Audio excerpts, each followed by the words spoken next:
ಜಂಬೂ ದ್ವೀಪವ ಕಂಡ ಒಳಗೆ ಕೇಳಿರಯ್ಯ ಎರಡಾಳಿನ ಭಾಷೆ ಕೇಳಿರಯ್ಯ ಎರಡಾಳಿನ ಭಾಷೆ ಕೇಳಿರಯ್ಯ ಎರಡಾಳಿನ ಭಾಷೆ ಜಂಬೂ ದ್ವೀಪವ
ಶ್ರೀ ಗುರು ಬಸವಲಿಂಗಾಯ ನಮಃ. ತಂದೆ ನೀನು, ತಾಯಿ ನೀನು, ಬಂಧು ನೀನು, ಬಳಗ ನೀನು, ನೀನಲ್ಲದೆ ಮತ್ತಾರು ಇಲ್ಲವಯ್ಯ ಕೂಡಲ ಸಂಗಮ ದೇವ.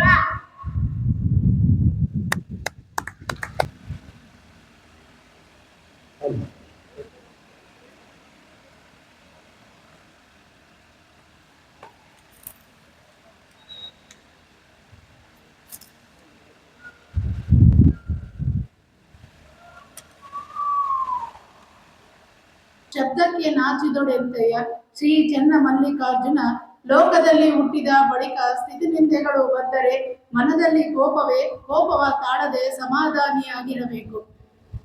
ಭಕ್ತಿ ಭಂಡಾರಿ, ಮಹಾಮಾನವತಾವಾದಿ, ವಿಶ್ವಗುರು, ಶ್ರೀ ಕರ್ನಾಟಕದ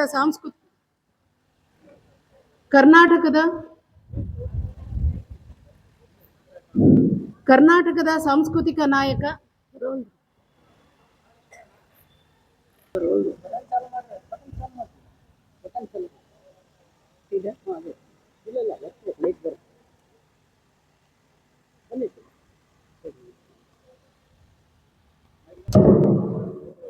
ಭಕ್ತಿ ಭಂಡಾರಿ, ಮಹಾಮಾನವತಾವಾದಿ, ಸಮಾಜದ ನಿರ್ಮಾತ, ವಿಶ್ವಗುರು ಶ್ರೀ ಬಸವಣ್ಣನವರ 893ನೆಯ ಜಯಂತಿ ಉತ್ಸವದ ಅಂಗವಾಗಿ ಆಯೋಜಿಸಿರುವ ಶರಣರ ಜೀವನ ದರ್ಶನದ 10ನೇ ದಿನದ ಪ್ರವಚನ ಕಾರ್ಯಕ್ರಮದ ಖ್ಯಾತ ಪ್ರವಚನಕಾರರಾಗಿ ಪರಮ ಪೂಜ್ಯ ಶ್ರೀಮನ್ ನಿರಂಜನ ಪ್ರಣವ ಸ್ವರೂಪಿ ಡಾಕ್ಟರ್ ಗುರುಲಿಂಗ ಮಹಾಸ್ವಾಮಿಗಳನ್ನ ಅತ್ಯಂತ ಭಕ್ತಿಪೂರ್ವಕವಾಗಿ ಈ ವೇದಿಕೆಗೆ ಆಹ್ವಾನಿಸುತ್ತಿದ್ದೇನೆ.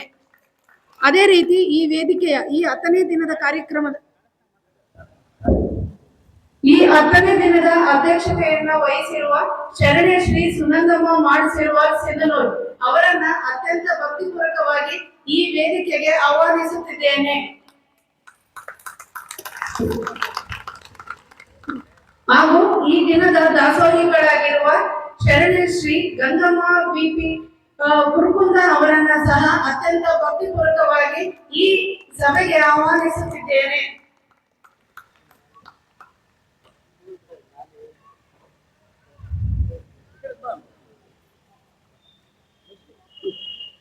ಈ ವೇದಿಕೆಯ ಮೂಲಕ ಬಸವ ಶ್ರೀರಕ್ಷೆಯನ್ನು ಪಡೆಯುತ್ತಿರುವ ಗಣ್ಯರಾದ ಶರಣೆ ಶ್ರೀ ಅಕ್ಕಮಹಾದೇವಿ NS ಸಿಂಧನೂರು ಅವರನ್ನ ಅತ್ಯಂತ ಭಕ್ತಿಪೂರ್ವಕವಾಗಿ ಈ ವೇದಿಕೆಗೆ ಆಹ್ವಾನಿಸುತ್ತಿದ್ದೇನೆ.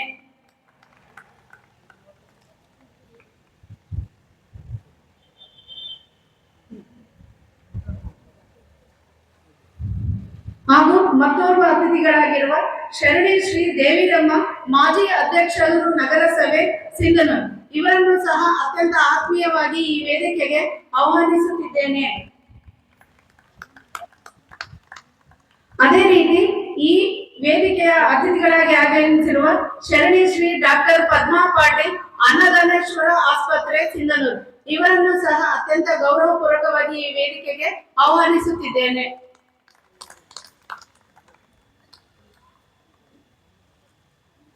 ಮತ್ತೊಬ್ಬ ಅತಿಥಿಗಳಾದ ಶರಣೆ ಶ್ರೀ ಡಾಕ್ಟರ್ ಸುಜಾತ ಮಹೇಶ್ ಬಾಬು ಸೂಗೂರ್ ಸಾನ್ವಿ ಆಸ್ಪತ್ರೆ ಸಿರುಗುಪ್ಪ ಇವರನ್ನು ಸಹ ಅತ್ಯಂತ ಆತ್ಮೀಯವಾಗಿ ಈ ವೇದಿಕೆಗೆ ಆಹ್ವಾನಿಸುತ್ತಿದ್ದೇನೆ.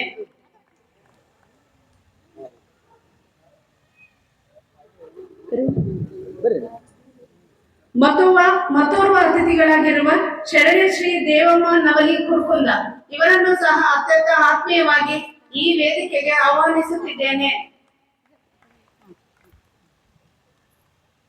ಹಾಗೂ ಮತ್ತೋರ್ವ ಅತಿಥಿಗಳಾಗಿರುವ ಶರಣೆ ಶ್ರೀ ಲಕ್ಷ್ಮೀದೇವಿ PR ಕುರ್ಕುಂದ ಇವರನ್ನು ಸಹ ಅತ್ಯಂತ ಗೌರವಪೂರ್ವಕವಾಗಿ ಈ ವೇದಿಕೆಗೆ ಆಹ್ವಾನಿಸುತ್ತಿದ್ದೇನೆ.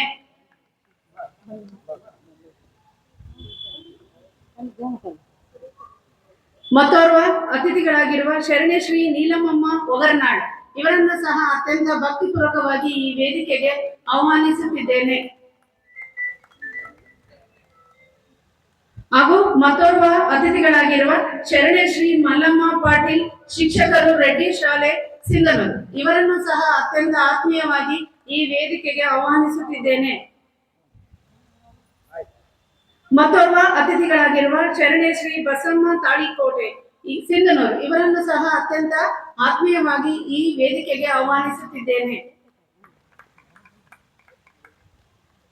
ಮತ್ತೊಬ್ಬ ಅತಿಥಿಗಳಾದ ಶರಣೆ ಶ್ರೀ ಮುರುಗಮ್ಮ ದಿದಿಗಿ ಇವರನ್ನು ಸಹ ಅತ್ಯಂತ ಗೌರವಿತವಾಗಿ ಈ ವೇದಿಕೆಗೆ ಆಹ್ವಾನಿಸುತ್ತಿದ್ದೇನೆ. ಮತ್ತೋರ್ವ ಅತಿಥಿಗಳಾಗಿರುವ ಶರಣೆ ಶ್ರೀ ನಾಗರತ್ನ ಉಪಾಧ್ಯಕ್ಷರು ಮಹಿಳಾ ಅಡಪದ ಸಮಾಜ ಸಿಂಧನೂರು ಇವರನ್ನು ಸಹ ಅತ್ಯಂತ ಗೌರವಿತವಾಗಿ ಈ ವೇದಿಕೆಗೆ ಆಹ್ವಾನಿಸುತ್ತಿದ್ದೇನೆ. ಮತ್ತೋರ್ವ ಅತಿಥಿಗಳಾಗಿರುವ ಶರಣೆ ಶ್ರೀ ಸುಜಾತ ಚನ್ನಬಸವಸ್ವಾಮಿ ಕಾರುಣ್ಯಾಶ್ರಮ ಸಿಂಧನೂರು ಇವರನ್ನು ಸಹ ಈ ವೇದಿಕೆಗೆ ಆತ್ಮೀಯವಾಗಿ ಆಹ್ವಾನಿಸುತ್ತಿದ್ದೇನೆ. ಶರಣೆ ಶ್ರೀ ಜಯಶ್ರೀ ನಿಲಯ ಪಾಲಕರು ಶರಣೆ ನೀಲಾಂಬಿಕಾ ಪ್ರಸಾದ ನಿಲಯ ಸಿಂಧನೂರು ಇವರನ್ನು ಸಹ ಈ ವೇದಿಕೆಗೆ ಅತ್ಯಂತ ಆತ್ಮೀಯವಾಗಿ ಆಹ್ವಾನಿಸುತ್ತಿದ್ದೇವೆ.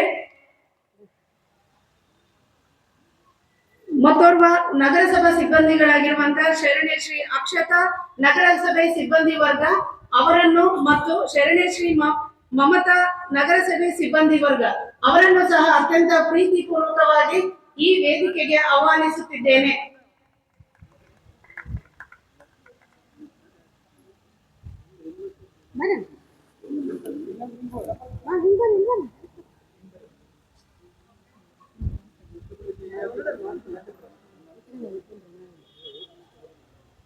ಈ ವೇದಿಕೆಗೆ ಆಗಮಿಸಿರುವ ಎಲ್ಲ ಗಣ್ಯಮಾನ್ಯರು ಪೂಜ್ಯರು ಹಾಗೂ ನನ್ನ ಸಭಾ ಮುಂಭಾಗದಲ್ಲಿರುವ ಎಲ್ಲ ಶರಣ ತಂದೆ ತಾಯಿಗರಿಗೂ ಪತ್ರಿಕಾ ಮಾಧ್ಯಮದವರಿಗೂ ಹಾಗೂ ಮುದ್ದು ಮಕ್ಕಳಿಗೂ ಎಲ್ಲರಿಗೂ ಈ ಕಾರ್ಯಕ್ರಮಕ್ಕೆ ಆತ್ಮೀಯವಾಗಿ ಸ್ವಾಗತವನ್ನ ಕೋರುತ್ತಾ ಈ ಕಾರ್ಯಕ್ರಮವನ್ನ ವಚನ ಪ್ರಾರ್ಥನೆಯೊಂದಿಗೆ ನಮ್ಮ ಸಂಗೀತ ಬಳಗದವರು ನಡೆಸಿಕೊಡಬೇಕಾಗಿ ಅವರಲ್ಲಿ ಕೋರಿಕೆ.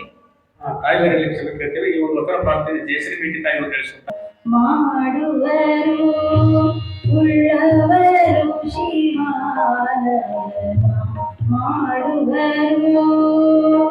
ನಾನೇನ ಮಾಡಲಿ ಬಡವನಯ್ಯ, ನಾನೇನ ಮಾಡಲಿ ಬಡವನಯ್ಯ, ಉಳ್ಳವರು ಶಿವಾಲಯ ಮಾಡುವರು ಉಳ್ಳವರು ಶಿವಾಲಯ ಮಾಡುವರು.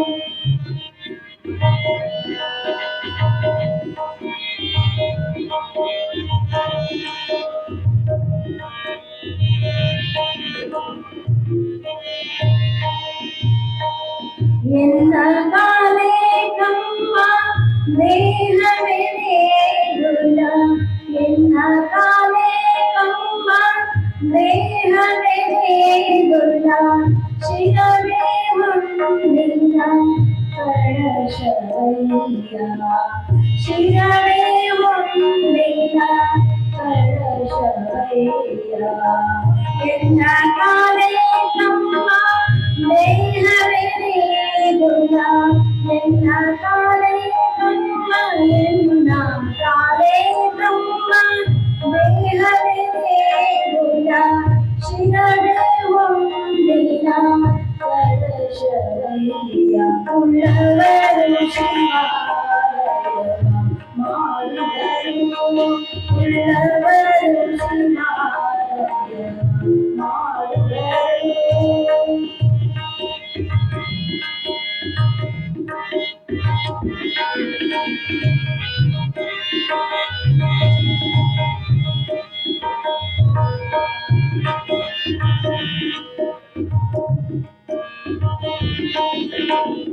ತಾವರ ಕಳಿಯುಂಟು ಜಂಗಮ ಕಳಿಯಿಲ್ಲ, ತಾವರ ಕಳಿಯುಂಟು ಜಂಗಮ ಕಳಿಯಿಲ್ಲ, ಕೂಡಲ ಸಂಗಮ ದೇವಾ ಕಿರಯ್ಯ, ಕೂಡಲ ಸಂಗಮ ದೇವಾ ಕಿರಯ್ಯ.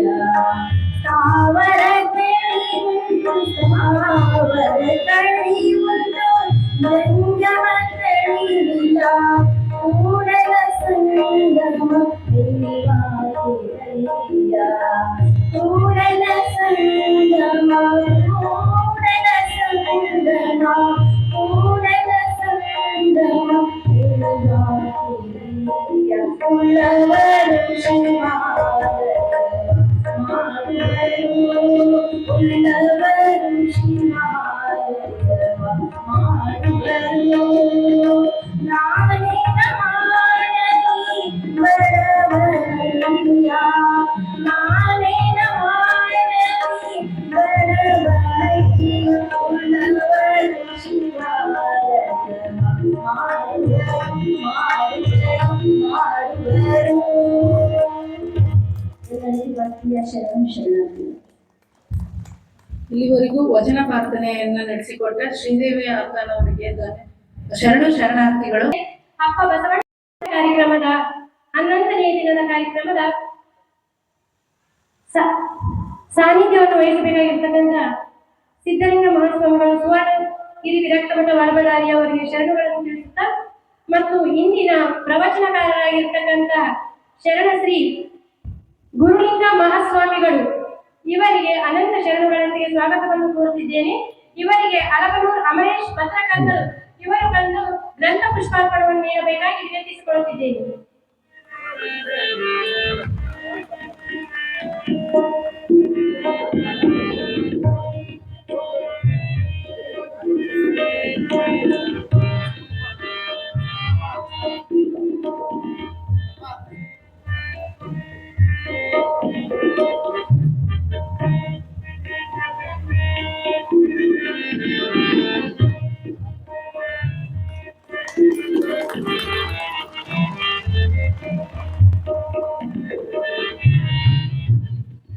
ಗ್ರಂಥ ಪುಷ್ಪ ನೀಡಿದಂತೆ ಶರಣಾರ್ಥಿಗಳು.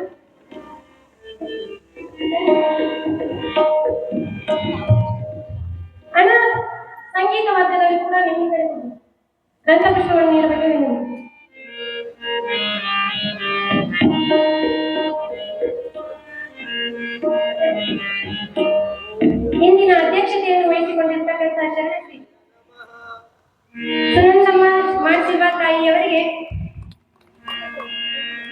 ಓಂ ಶ್ರೀ ಗುರು ಬಸವಲಿಂಗಾಯ ನಮಃ. ದಕ್ಷಿಣಕ್ಕ ಮುಕುಂದ ಪಿ ಇವರು ಬಂದು ಗ್ರಂಥ ಪುಷ್ಪವನ್ನು ಓಂ ಶ್ರೀ ನೀಡಬೇಕಾಗಿದೆ. ಗುರು ಬಸವಲಿಂಗಾಯ ನಮಃ.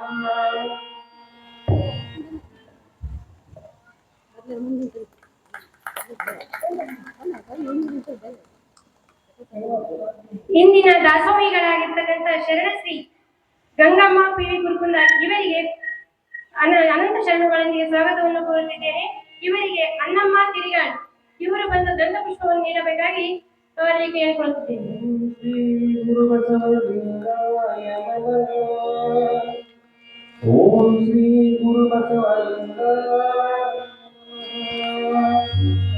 ಓಂ ಶ್ರೀ ಗುರು ಬಸವಲಿಂಗಾಯ ನಮಃ. ಬಸವ ಶ್ರೀ ದೀಕ್ಷೆಯನ್ನು ಪಡೆದಿರ್ತಕ್ಕಂಥ ಶರಣಶ್ರೀ ಅಕ್ಕಮಾದೇವಿ BNS ಸಿಂಧನೂರು ಇವರಿಗೆ ಅನಂತ ಶರಣಗಳೊಂದಿಗೆ ಸ್ವಾಗತವನ್ನು ಕೋರುತ್ತಿದ್ದೇನೆ. ಇವರಿಗೆ ಬಸವಮಾಮಿ ನಿಖಾಳ್ ಇವರು ಬಂದು ದಂತ ಪುಷ್ಪವನ್ನು ನೀಡಬೇಕಾಗಿ ಓಂ ಶ್ರೀ ಗುರು ಬಸವಲಿಂಗಾಯ ನಮಃ. ಅನಂತ ಶರಣಾರ್ಥಿಗಳು.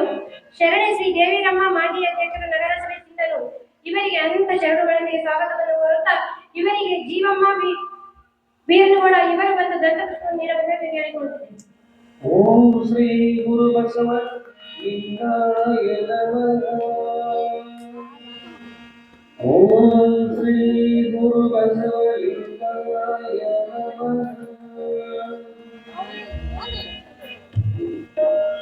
ಓಂ ಶ್ರೀ ಗುರು ಬಸವಲಿಂಗಾಯ ನಮಃ. ಗ್ರಂಥ ಪುಷ್ಪ ನೀಡಿದಂತೆ ಶರಣೆಗೆ ಅನಂತ ಶರಣಾರ್ಥಿಗಳು.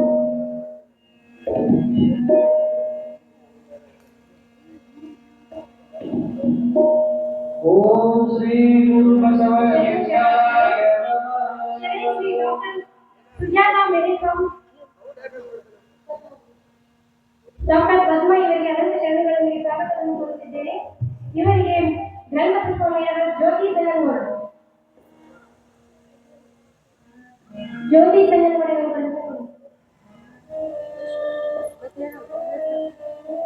ಶರಣೆ ಶ್ರೀ ಡಾಕ್ಟರ್ ಸುಜಾತಾ ಮಹೇಶ್ ಬಾಬು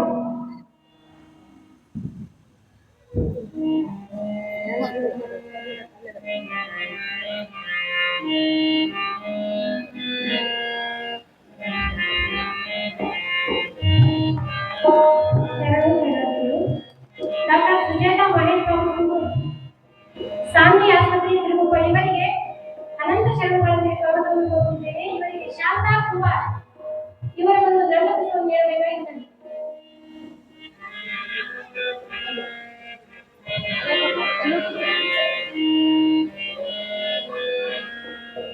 ಶರಣಶ್ರೀ ದೇವಮ್ಮ ಅವರಿಗೆ ಇವರಿಗೆ ಸ್ವಾಗತವನ್ನು ಕೋರುತ್ತಿದ್ದೇನೆ. ಇವರಿಗೆ ಹಂಪಮ್ಮ ಮಲ್ಲಿಕಾರ್ಜುನ ವರ್ತಂತಿ ಇವರ ಒಂದು ದಂಡ ಪುಷ್ಪಾಸವನ್ನು ನೀಡಬೇಕಾಗಿ ವಿನಂತಿಸಿಕೊಳ್ಳುತ್ತೇವೆ. ಗ್ರಂಥ ಪುಷ್ಪವನ್ನು ನೀಡಿದಂತೆ ಶರಣರಿಗೆ ಅನಂತ ಶರಣಾರ್ಥಿಗಳು.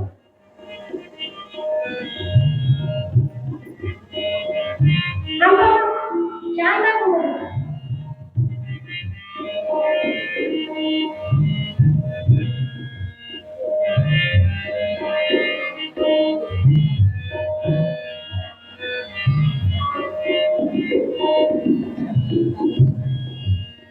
ದೇವಮ್ಮ ನವಲಿ ಇವರಿಗೆ ಅಧ್ಯಕ್ಷರಿಂದ ದಂಡ ಪುಷ್ಪ.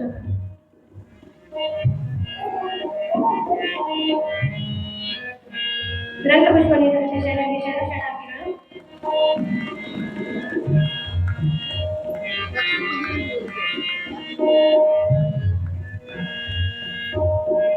ಶರಣಶ್ರೀ ನೀಲಮಮ್ಮ ಮೊಗಲ್ನಾಳ್ ಇವರಿಗೆ ಅನಂತ ಶರಣಗಳೊಂದಿಗೆ ಸ್ವಾಗತಿಸುತ್ತಾ ಇವರಿಗೆ ಕಮಲಮ್ಮ ಮರಾಠಿ ಇವರು ಬಂದು ದಂಡ ಪುಷ್ಪವನ್ನು ನೀಡಬೇಕಾಗಿ ವಿನಂತಿಸಿಕೊಳ್ಳುತ್ತಿದ್ದಾರೆ.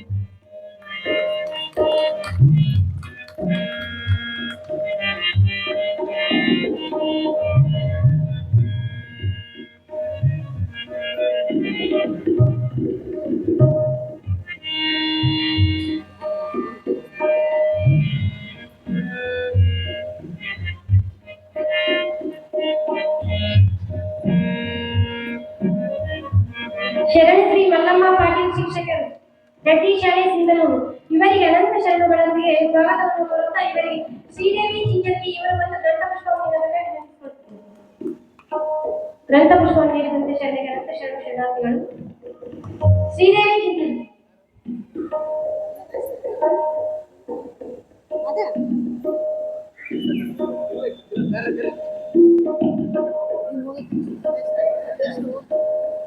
ಅಧ್ಯಕ್ಷರಿಂದ ಗ್ರಂಥಪುಷ್ಪಗಳು.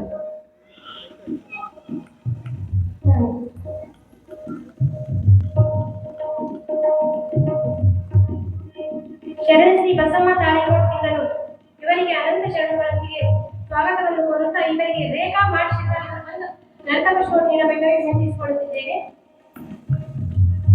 ಗ್ರಂಥಪುಷ್ಪವನ್ನು ನೀಡಿದಂತೆ ಶರಣರಿಗೆ ಅನಂತ ಶರಣಾರ್ಥಿಗಳು.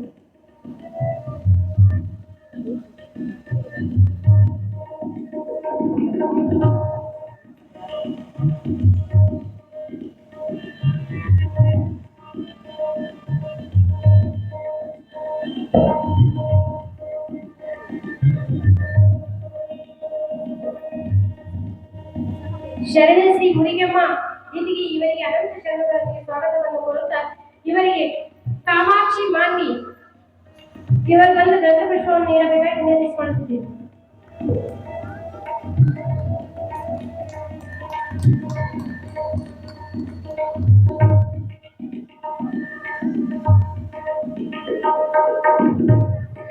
ಕಾಮಾಕ್ಷಿ ಮಾನ್ವಿ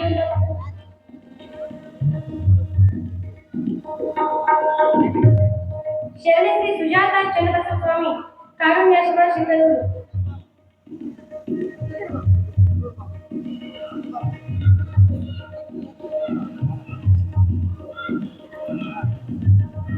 ಶರಣ ಶ್ರೀ ಸುಜಾತ ಚನ್ನಬಸವ ಸ್ವಾಮಿ ಕಾರುಣ್ಯಾಶ್ರಮ ಸಿಂಗನೂರು ಇವರಿಗೆ ಶಂಕರಮ್ಮ ಭವನಾಥ್ ಇವರು ಒಂದು ಗ್ರಂಥಪುಷ್ಪಗಳನ್ನು ನೀಡಬೇಕಾಗಿ ವಿನಂತಿಸಿಕೊಳ್ಳುತ್ತೇನೆ. ಗ್ರಂಥಪುಷ್ಪ ನೀಡಿದಂತೆ ಶರಣರಿಗೆ ಅನಂತ ಶರಣಾರ್ಥಿಗಳು.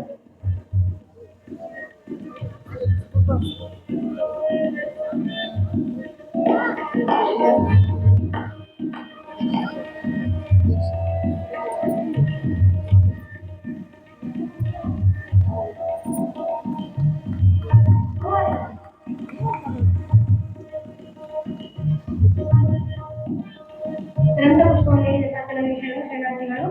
ಶರಣ ಶ್ರೀ ಜಯಶ್ರೀ ನೀಲಾಂಬಿಕಾ ಪ್ರಸಾದ ನಿಲಯ ಇವರಿಗೆ ಅನಂತ ಶರಣಗಳೊಂದಿಗೆ ಸ್ವಾಗತವನ್ನು ಕೋರುತ್ತಾ ಇವರಿಗೆ ಸುಮಂಗಳಾಂಟಿ ಇವರಿಂದ ಗ್ರಂಥಪುಷ್ಪ.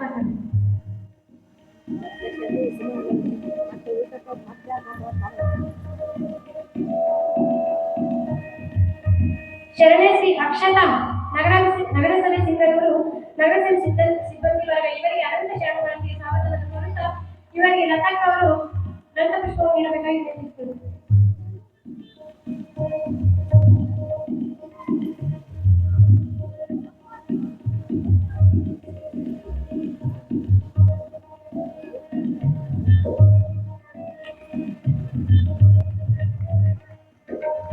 ಶರಣ ಶ್ರೀ ಮಮತಾ ನಗರಸಭೆ ಸಿಂಗನೂರು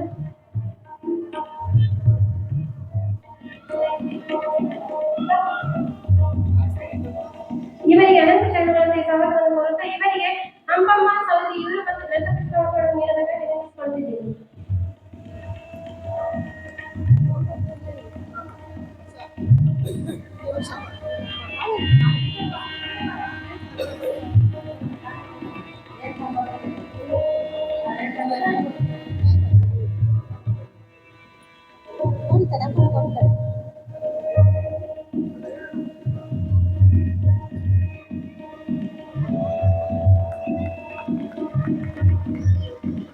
ಶರಣ ಶ್ರೀ ನಾಗರತ್ನ ಉಪಾಧ್ಯಕ್ಷರು ಇವರಿಗೆ ಅನಂತ ಶರಣಗಳಲ್ಲಿ ಸ್ವಾಗತವನ್ನು ಕೋರುತ್ತಾ ಇವರಿಗೆ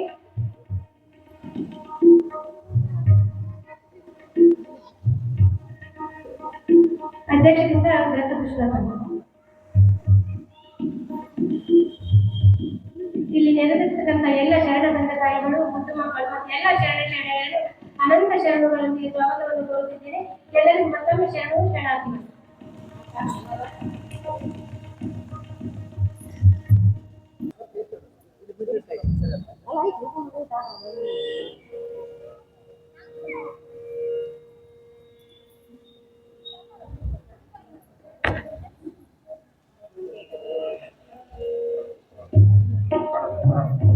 ಓಂ ಶ್ರೀ ಗುರು ಬಸವಲಿಂಗಾಯ ನಮಃ.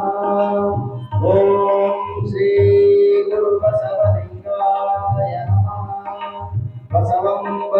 ಮೂಲಂ ಬಸವಂ ಕಾಲಂಗೆ ಕಾಲ ನರುಪಮಶೀಲಂ ಬಸವಂ ಜಂಗಮನೋಲಂ ಬಸವ ರಕ್ಷಿಸುದೆನ್ನ ಸಂಗದ ಬಸವ. ಓಂ ಶ್ರೀ ಗುರು ಬಸವಲಿಂಗಾಯ ನಮಃ. ಬಸವಣ್ಣನೇ ತಾಯಿ ಬಸವಣ್ಣನೇ ತಂದೆ ಬಸವಣ್ಣನೇ ಪರಮ ಬಂಧುವೆನಗೆ ವಸುದೀಶ ಕಪಿಲ ಸಿದ್ಧ ಮಲ್ಲಿಕಾರ್ಜುನ ನಿಮ್ಮ ಹೆಸರಿಟ್ಟ ಗುರು ಬಸವಣ್ಣನಯ್ಯ. ಓಂ ಶ್ರೀ ಗುರು ಬಸವಲಿಂಗಾಯ ನಮಃ. ಸರ್ವರಿಗೂ ಶರಣಾರ್ಥಿಗಳು. ಈ ಸಭೆಯನ್ನ ಅಥವಾ ಈ ವೇದಿಕೆಯನ್ನು ಉದ್ಘಾಟಿಸಿದ ಎಲ್ಲ ಗಣ್ಯಮಾನ್ಯರಿಗೂ ಶರಣಾರ್ಥಿಗಳು. ಮುಂದಿನದಾಗಿ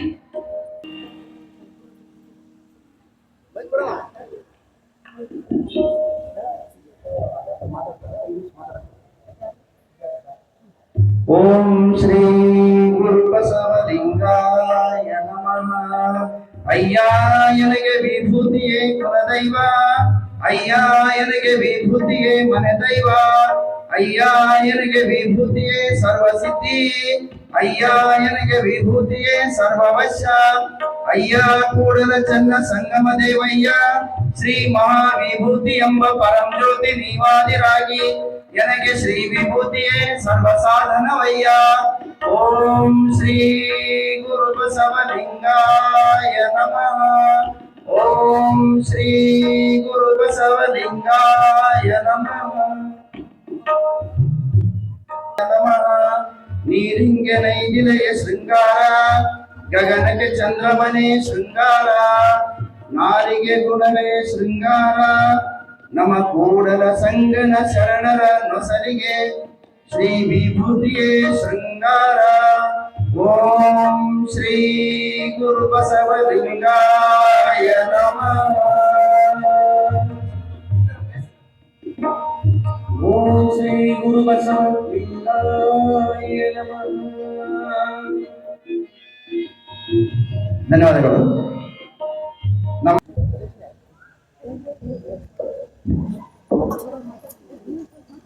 ಶ್ರೀ ವಿಶ್ವಗುರು ಬಸವಣ್ಣನವರ ಪಾದಗಳಿಗೆ ನನ್ನ ನಮನವನ್ನು ಸಲ್ಲಿಸುತ್ತಾ, ಇಲ್ಲಿ ನೆರೆದಿರುವಂತ ಎಲ್ಲ ಗಣ್ಯರಿಗೆ, ತಾಯಂದಿರಿಗೆ, ಅಣ್ಣ ತಮ್ಮಂದರಿಗೆ, ಮಕ್ಕಳಿಗೆ ನಾನು ನಮಸ್ಕಾರ ತಿಳಿಸುತ್ತಾ, ಮೊದಲನೇದಾಗಿ ಈ ಕಾರ್ಯಕ್ರಮಕ್ಕೆ ನನ್ನನ್ನು ಆಗಮಿಸಿದಂತ ಎಲ್ಲ ಸಿಬ್ಬಂದಿಗಳಿಗೆ ನನ್ನ ವಂದನೆಗಳನ್ನು ತಿಳಿಸುತ್ತೇನೆ. ಈಗ ನಿಮ್ಮ ಈ ಕಾರ್ಯಕ್ರಮವನ್ನು 10 ದಿನದಿಂದ ನಡೆಸ್ತಾ ಇದ್ದೀರಿ. ಸೊ ಬಸವಣ್ಣನ ಬಗ್ಗೆ ನಾನು ಹೇಳುವಂತ ದೊಡ್ಡ ವ್ಯಕ್ತಿ ಏನಲ್ಲ, ಬಟ್ ಈ ಒಂದು ವೇದಿಕೆ ಒಂದು ಅರಿವಿನ ವೇದಿಕೆ ಆಗ್ಬೇಕು. ಇವರು ತತ್ವಗಳನ್ನ ನಾವು ಪಾಲನೆ ಮಾಡಿದಾಗ ಅವರು ಒಂದು ಗೌರವ ನೀಡಿದಂತ ಆಗ್ತದೆ. ಬರೀ ಅವರ ಕಾರ್ಯಕ್ರಮ ಮಾಡಿ ಅವ್ರನ್ನ ಫೋಟೋಗೆ ಹಾರ ಹಾಕಿ ಅಥವಾ ಸಂಭ್ರಮಿಸೋದಕ್ಕಿಂತ ಅವರು ವಚನಗಳನ್ನ ನಮ್ಮ ಜೀವನದಲ್ಲಿ ಅಳವಡಿಸ್ಕೊಂಡ್ರೆ ಅವ್ರಿಗೆ ಕೊಡುವಂತ ಗೌರವ ನಿಜವಾದ ಗೌರವ ಆಗುತ್ತೆ ಅಂತ ಹೇಳಲು ಇಷ್ಟಪಡ್ತೇನೆ. ನನ್ನ 2 ಮಾತುಗಳನ್ನು ತಿಳಿಸಿ ನಮಸ್ತೇನೆ. Thank you.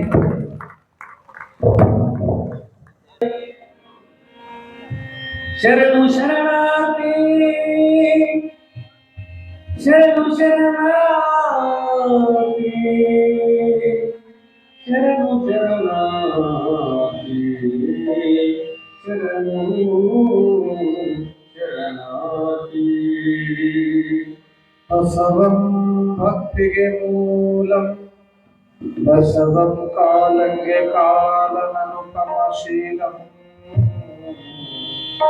ಬಸವಂ ಜಂಗಮವರಲೋಲಂ ಬಸವ ರಕ್ಷಿಸುದೆನ್ನ ಸಂಗದ ಬಸವ.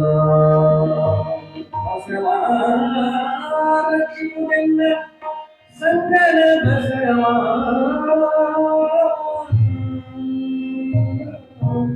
ಬಸವ ರಕ್ಷಿಸುದೆನ್ನ ಸಂಗದ ಬಸವ. ಬಸವಣ್ಣನೇ ತಾಯಿ ಬಸವಣ್ಣನೇ ತಂದೆ ಬಸವಣ್ಣನೇ ಪರಮ ಬಂಧು ಎನಗೆ ವಸುದೇಶ ಕಪಿಲ ಸಿದ್ಧ ಮಲ್ಲಿಕಾರ್ಜುನ ನಿಮ್ಮ ಹೆಸರಿನ ಗುರು ಬಸವಣ್ಣನಯ್ಯ. ನಿಮ್ಮ ಹೆಸರಿಟ್ಟ ಗುರು ಬಸವಣ್ಣನಯ್ಯ, ನಿಮ್ಮ ಹೆಸರಿಟ್ಟ ಗುರು ಬಸವಣ್ಣನಯ್ಯ.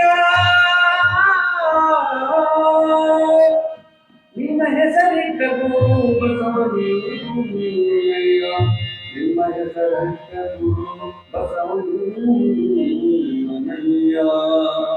ಜಗದಗಲ ಮುಗಿಲಗಲ ಮಿಗೆಯಗಲ ನಿಮ್ಮಗಲ ಪಾತಾಳದಿಂದ ತಂದ ನಿಮ್ಮ ಶ್ರೀ ಚರಣ ಬ್ರಹ್ಮಾಂಡದಿಂದ ತಂದ ನಿಮ್ಮ ಶ್ರೀ ಮುಖ. ಅಗಮ್ಯ ಅಗೋಚರ ಪ್ರತಿಮಲಿಂಗವೇ ಕೂಡಲ ಸಂಗಮ ದೇವ ನೀವೆನ್ನ ಕರಸ್ಥಲಕ್ಕೆ ಬಂದು ಚುಳುಕಾದಿರಯ್ಯ. ಕೂಡಲ ಸಂಗಮ ದೇವ ನೀವೆನ್ನ ಕರಸ್ಥಲಕ್ಕೆ ಬಂದು ಚುಳುಕಾದಿರಯ್ಯ. ಕೂಡಲ ಸಂಗಮ ದೇವ ನೀವೆನ್ನ ಕರಸ್ಥಲಕ್ಕೆ ಬಂದು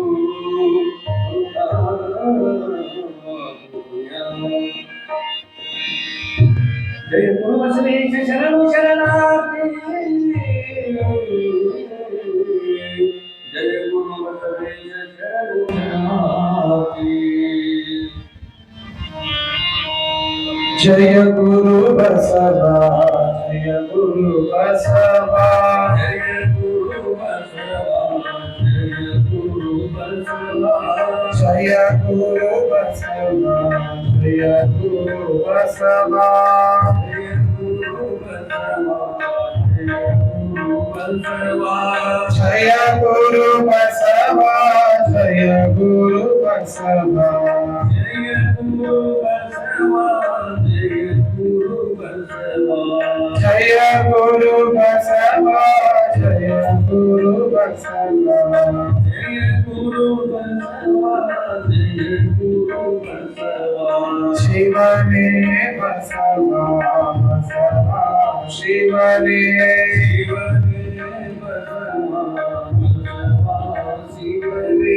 ಶಿವನೇ ಬಸವ ಬಸವ ಶಿವನೇ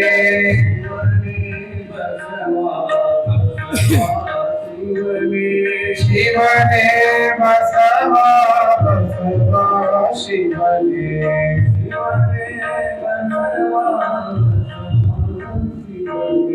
ಶಿವನೇ ಬಸವ ಬಸವ ಶಿವನೇ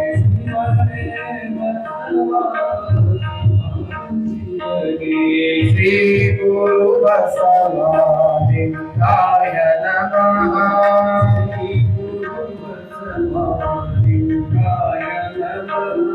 ಶ್ರೀ ಗುರು ಬಸವ ಲಿಂಗಾಯ ನಮಃ.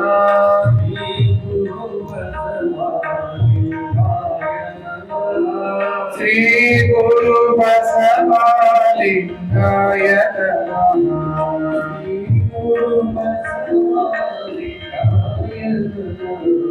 ಶ್ರೀ ಗುರು ಬಸವ ಲಿಂಗಾಯ ನಮಃ.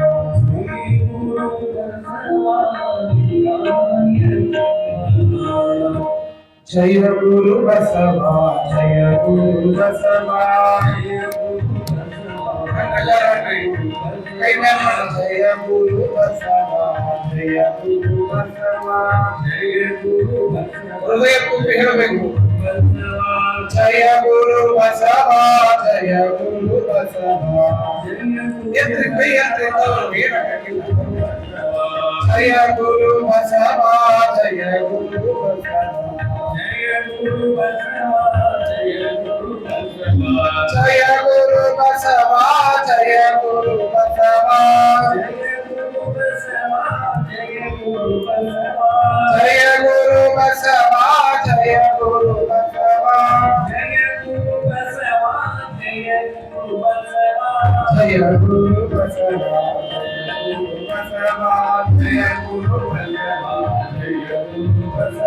ಜಯ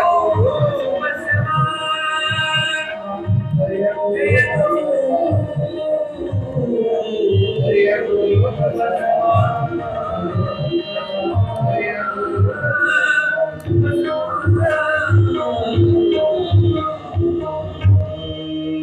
ಮಹಾತ್ಮ ವಿಶ್ವಗುರು ಬಸವಣ್ಣನವರಿಗೆ ಓಂ ಶ್ರೀ ಗುರು ಬಸವಲಿಂಗಾಯ ನಮಃ. ಧರೆಯ ದೇಗುಲವನ್ನು ಧರಿಮ ಗುರುಮೂರ್ತಿ, ದೇವನಾನತೆಯನ್ನೊತ್ತು ಮುನ್ನಡೆದ ಸಂಕೀರ್ತಿ, ಜ್ಞಾನ ದಾಸೋಹ ಅನುಭವದ ಶಿವಮೂರ್ತಿ, ಶತಕೋಟಿ ಶರಣಾರ್ಥಿ ಬಸವ ಗುರು ಮಹಾಮೂರ್ತಿ.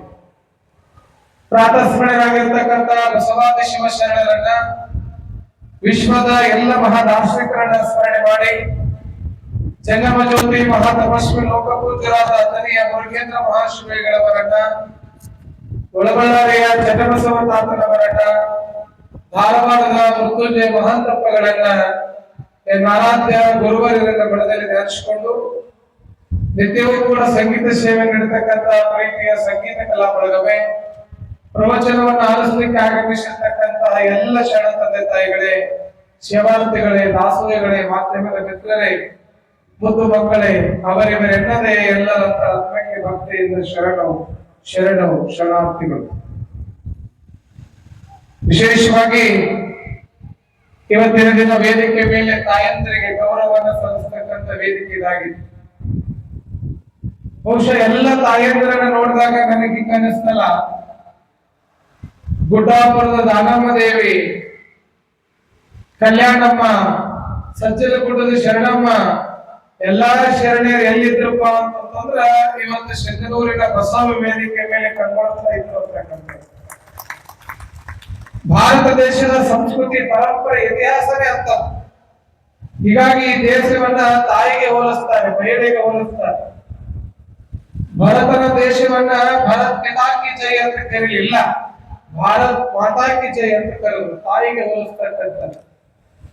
ಇಡೀ ಭಾರತ ದೇಶವನ್ನ ಯಾಕೆ ತಾಯಿಗೆ ಹೋಲಿಸಿದ್ರು ಅಂತಂದ್ರೆ, ತಾಯಿ ಮಾತೃ ಸ್ವರೂಪಳು, ಕ್ಷಮೆಯ ಧರಿತ್ರಿ, ತ್ಯಾಗದ ಮನೋಭಾವದ ಸಂಕೇತವಾಗಿರ್ತಕ್ಕಂಥ ತಾಯಂದಿರ ವೇದಿಕೆ ಇದಾಗಿತ್ತು ಇವತ್ತು. ಬಹುಶಃ ವೈದ್ಯರು ಕೂಡ ಬಹಳ ಚೆನ್ನಾಗಿ 4 ಮಾತುಗಳಲ್ಲಿ ಅವರ ವಿಚಾರಗಳನ್ನ ನಮಗೆ ತಿಳಿಸಿದ್ರು.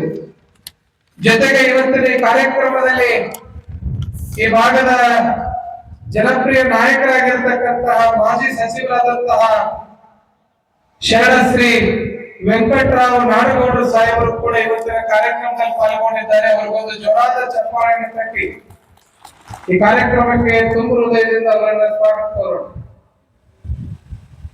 ಒಂದು ಗೊತ್ತಿರಲಿ ತಾಯಿ, ಇದೇ ಲಿಂಗಸೂರಿನ ತಾಲೂಕಿನೊಳಗ ಸಜ್ಜಲಗುಡ್ಡ ಅಂತಕ್ಕಂತ ಒಂದು ಗ್ರಾಮ.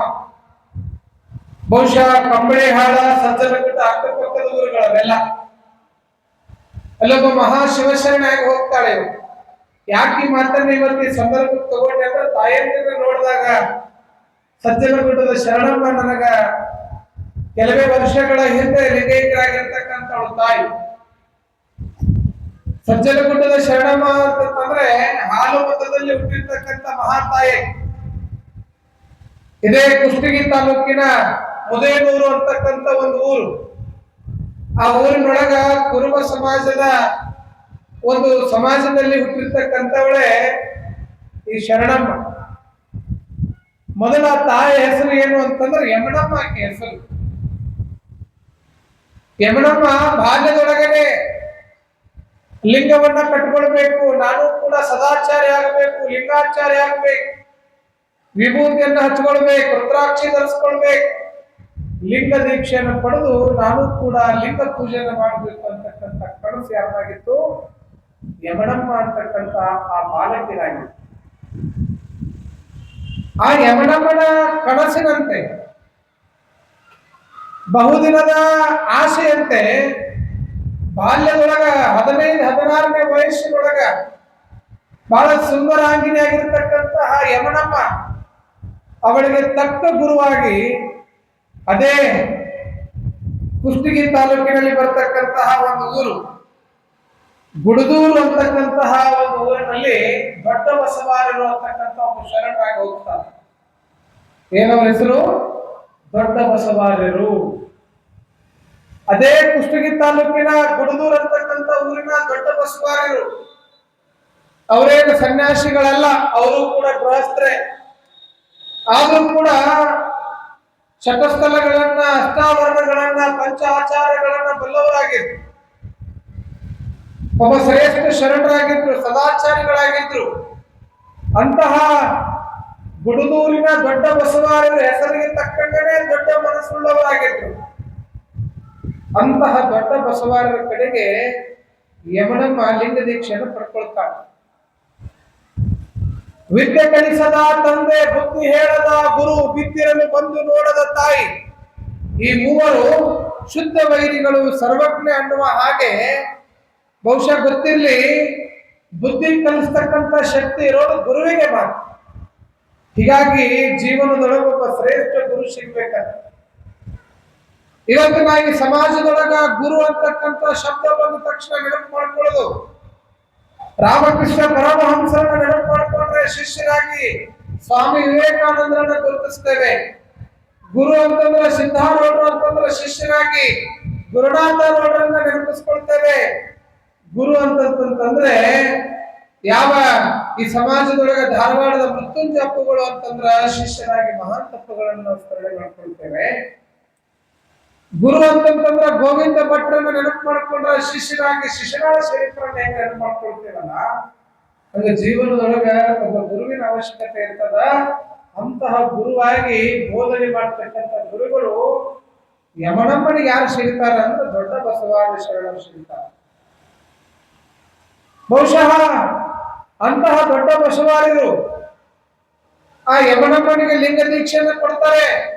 ಶರಣ ಸತಿ ಲಿಂಗಪತಿಯಾಗಿ ಈ ಲಿಂಗವನ್ನೇ ಪೂಜೆ ಮಾಡ್ಬೇಕವ ಯಮನಮ್ಮ, ಇನ್ಮೇಲೆ ನೀನು ಲಿಂಗ ಪೂಜೆಯನ್ನು ಮಾಡ್ತಾ ಮಾಡ್ತಾ ಸಮಾಜವನ್ನ ಸಂತರಿಸ್ಬೇಕು, ಸಮಾಜದೊಳಗೆ ಶರಣ ಸಿದ್ಧಾಂತವನ್ನು ವಿತರಿಸಬೇಕು ಅಂತ ತಿಳ್ಕೊಂಡು ಆ ಲಿಂಗ ದೀಕ್ಷೆಯನ್ನ ಕೊಟ್ಟ ಮೇಲೆ ಆ ತಾಯಿಗೆ ಹೇಳ್ತಾರೆ ದೊಡ್ಡ ಬಸವಾದಿ ಶರಣರು, ಇನ್ನು ಮೇಲೆ ನೀನು ಲಿಂಗ ಧರಿಸಿದಮ್ಮ, ಇನ್ನು ಮೇಲೆ ನೀನು ಯಮನಮ್ಮ ಅಲ್ಲ, ನೀನು ಈ ನಾಡಿನ ಶರಣಮ್ಮಳಾಗಿ ಬೆಳೆಯತಕ್ಕಂಥ ಆಶೀರ್ವಾದವನ್ನ ದೊಡ್ಡ ಬಸವಾದಿ ಮಾಡ್ತಾರೆ. ಅವಾಗ ನಿಂತು ಯಮನಮ್ಮ ಹೋಗಿ ಏನಾಗ್ತಾಳೆ, ಶರಣಮ್ಮಳಾಗ್ತಾಳೆ. ಇದೇ ಲಿಂಗಸೂರು ತಾಲೂಕಿನೊಳಗ ಕಂಬಳಿ ಹಾಳ ಅಂತಕ್ಕಂಥ ಒಂದು ಊರದ, ಆ ಊರಿನೊಳಗ ಗುಡ್ಡದ ಮೇಲೆ ಒಂದು ಬೇವಿನ ಮರ ಅದ.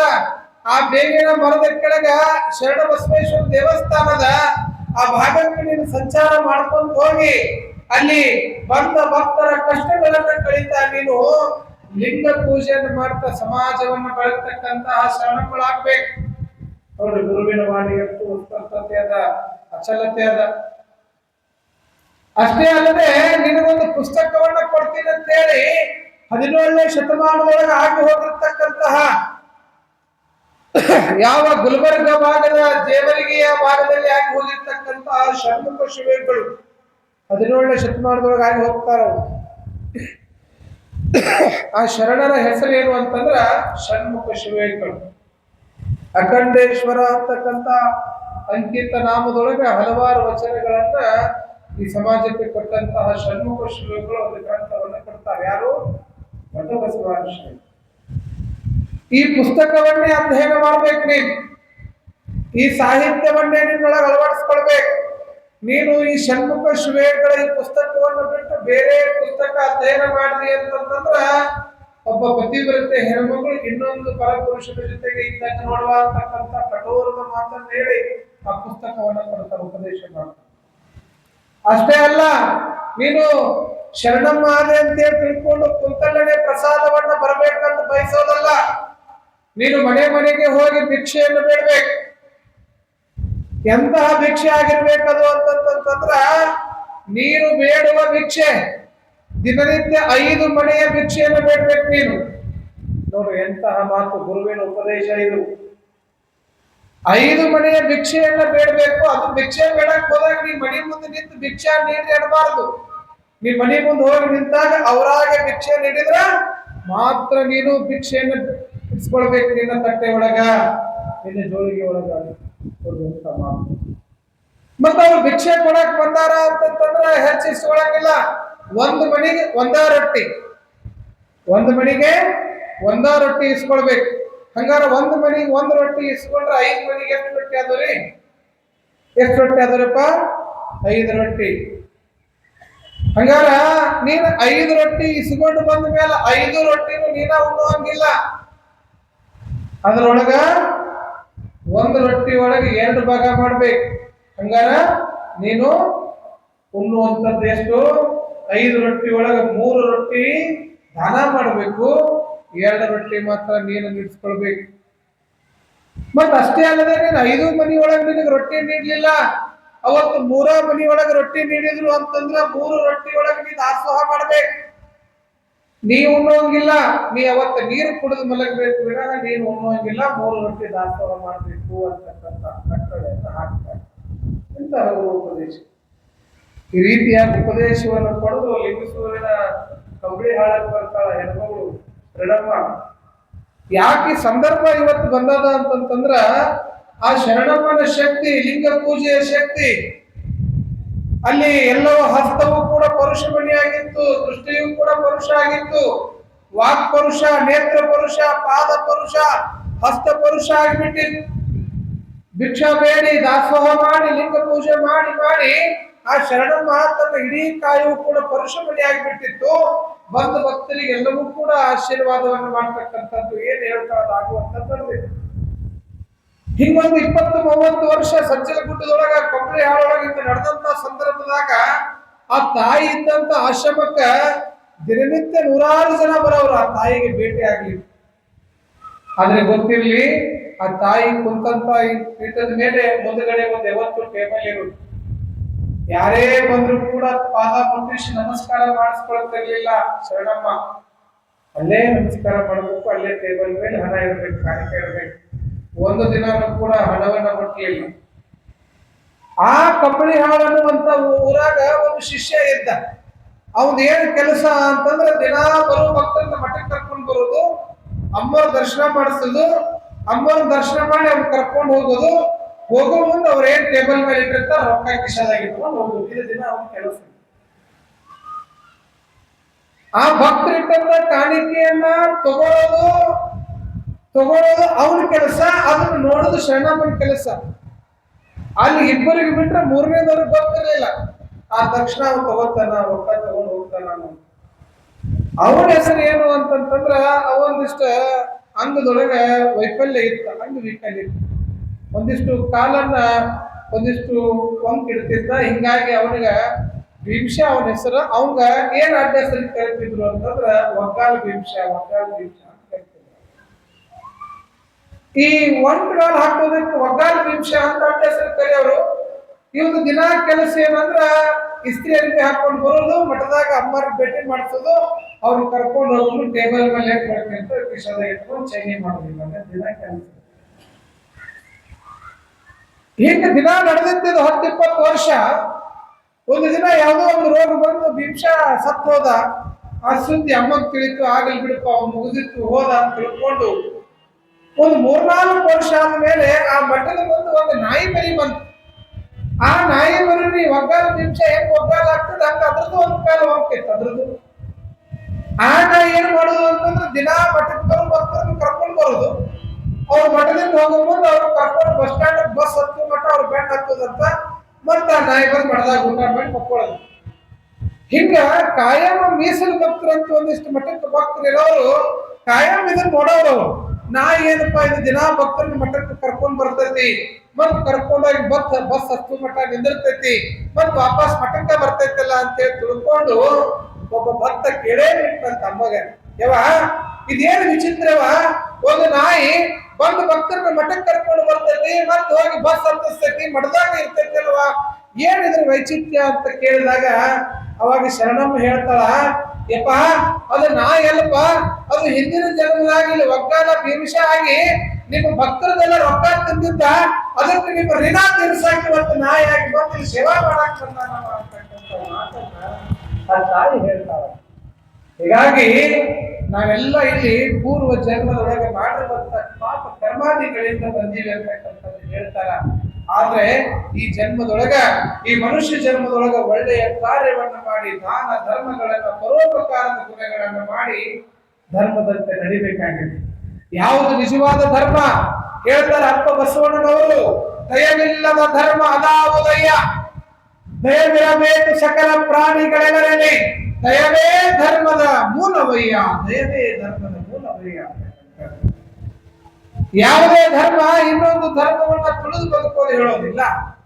ದಯೆ ಇರ್ತಕ್ಕಂಥದ್ದೇ ನಿಜವಾದ ಧರ್ಮ ಆಗ್ತದೆ, ನಿಜವಾದ ಧರ್ಮ ಆಗ್ತದೆ. ಆ ನಿಟ್ಟಿನೊಳಗ ದಯೆಯನ್ನು ಉಳ್ಳವರಾಗಿರ್ಬೇಕು ನಾವು. ದಯೆಯಿಂದ ಬದುಕ್ತಕ್ಕಂಥ ಧರ್ಮ ನಮ್ಮದಾಗಬೇಕು.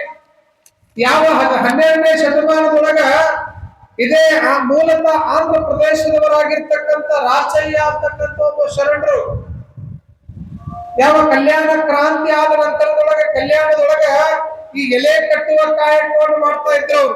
ದಾಸೋಹಕ್ಕ ಏನ್ ಪ್ರಸಾದ ಮಾಡ್ತಕ್ಕಂಥ ಎಲೆ ಕಟ್ಟುವ ಕಾಯಕ ಯಾವ್ದಾಗಿತ್ತು? ರಾಚಯ್ಯ ಅಂತಕ್ಕಂಥ ಒಬ್ಬ ಶರಣರದಾಗಿತ್ತು.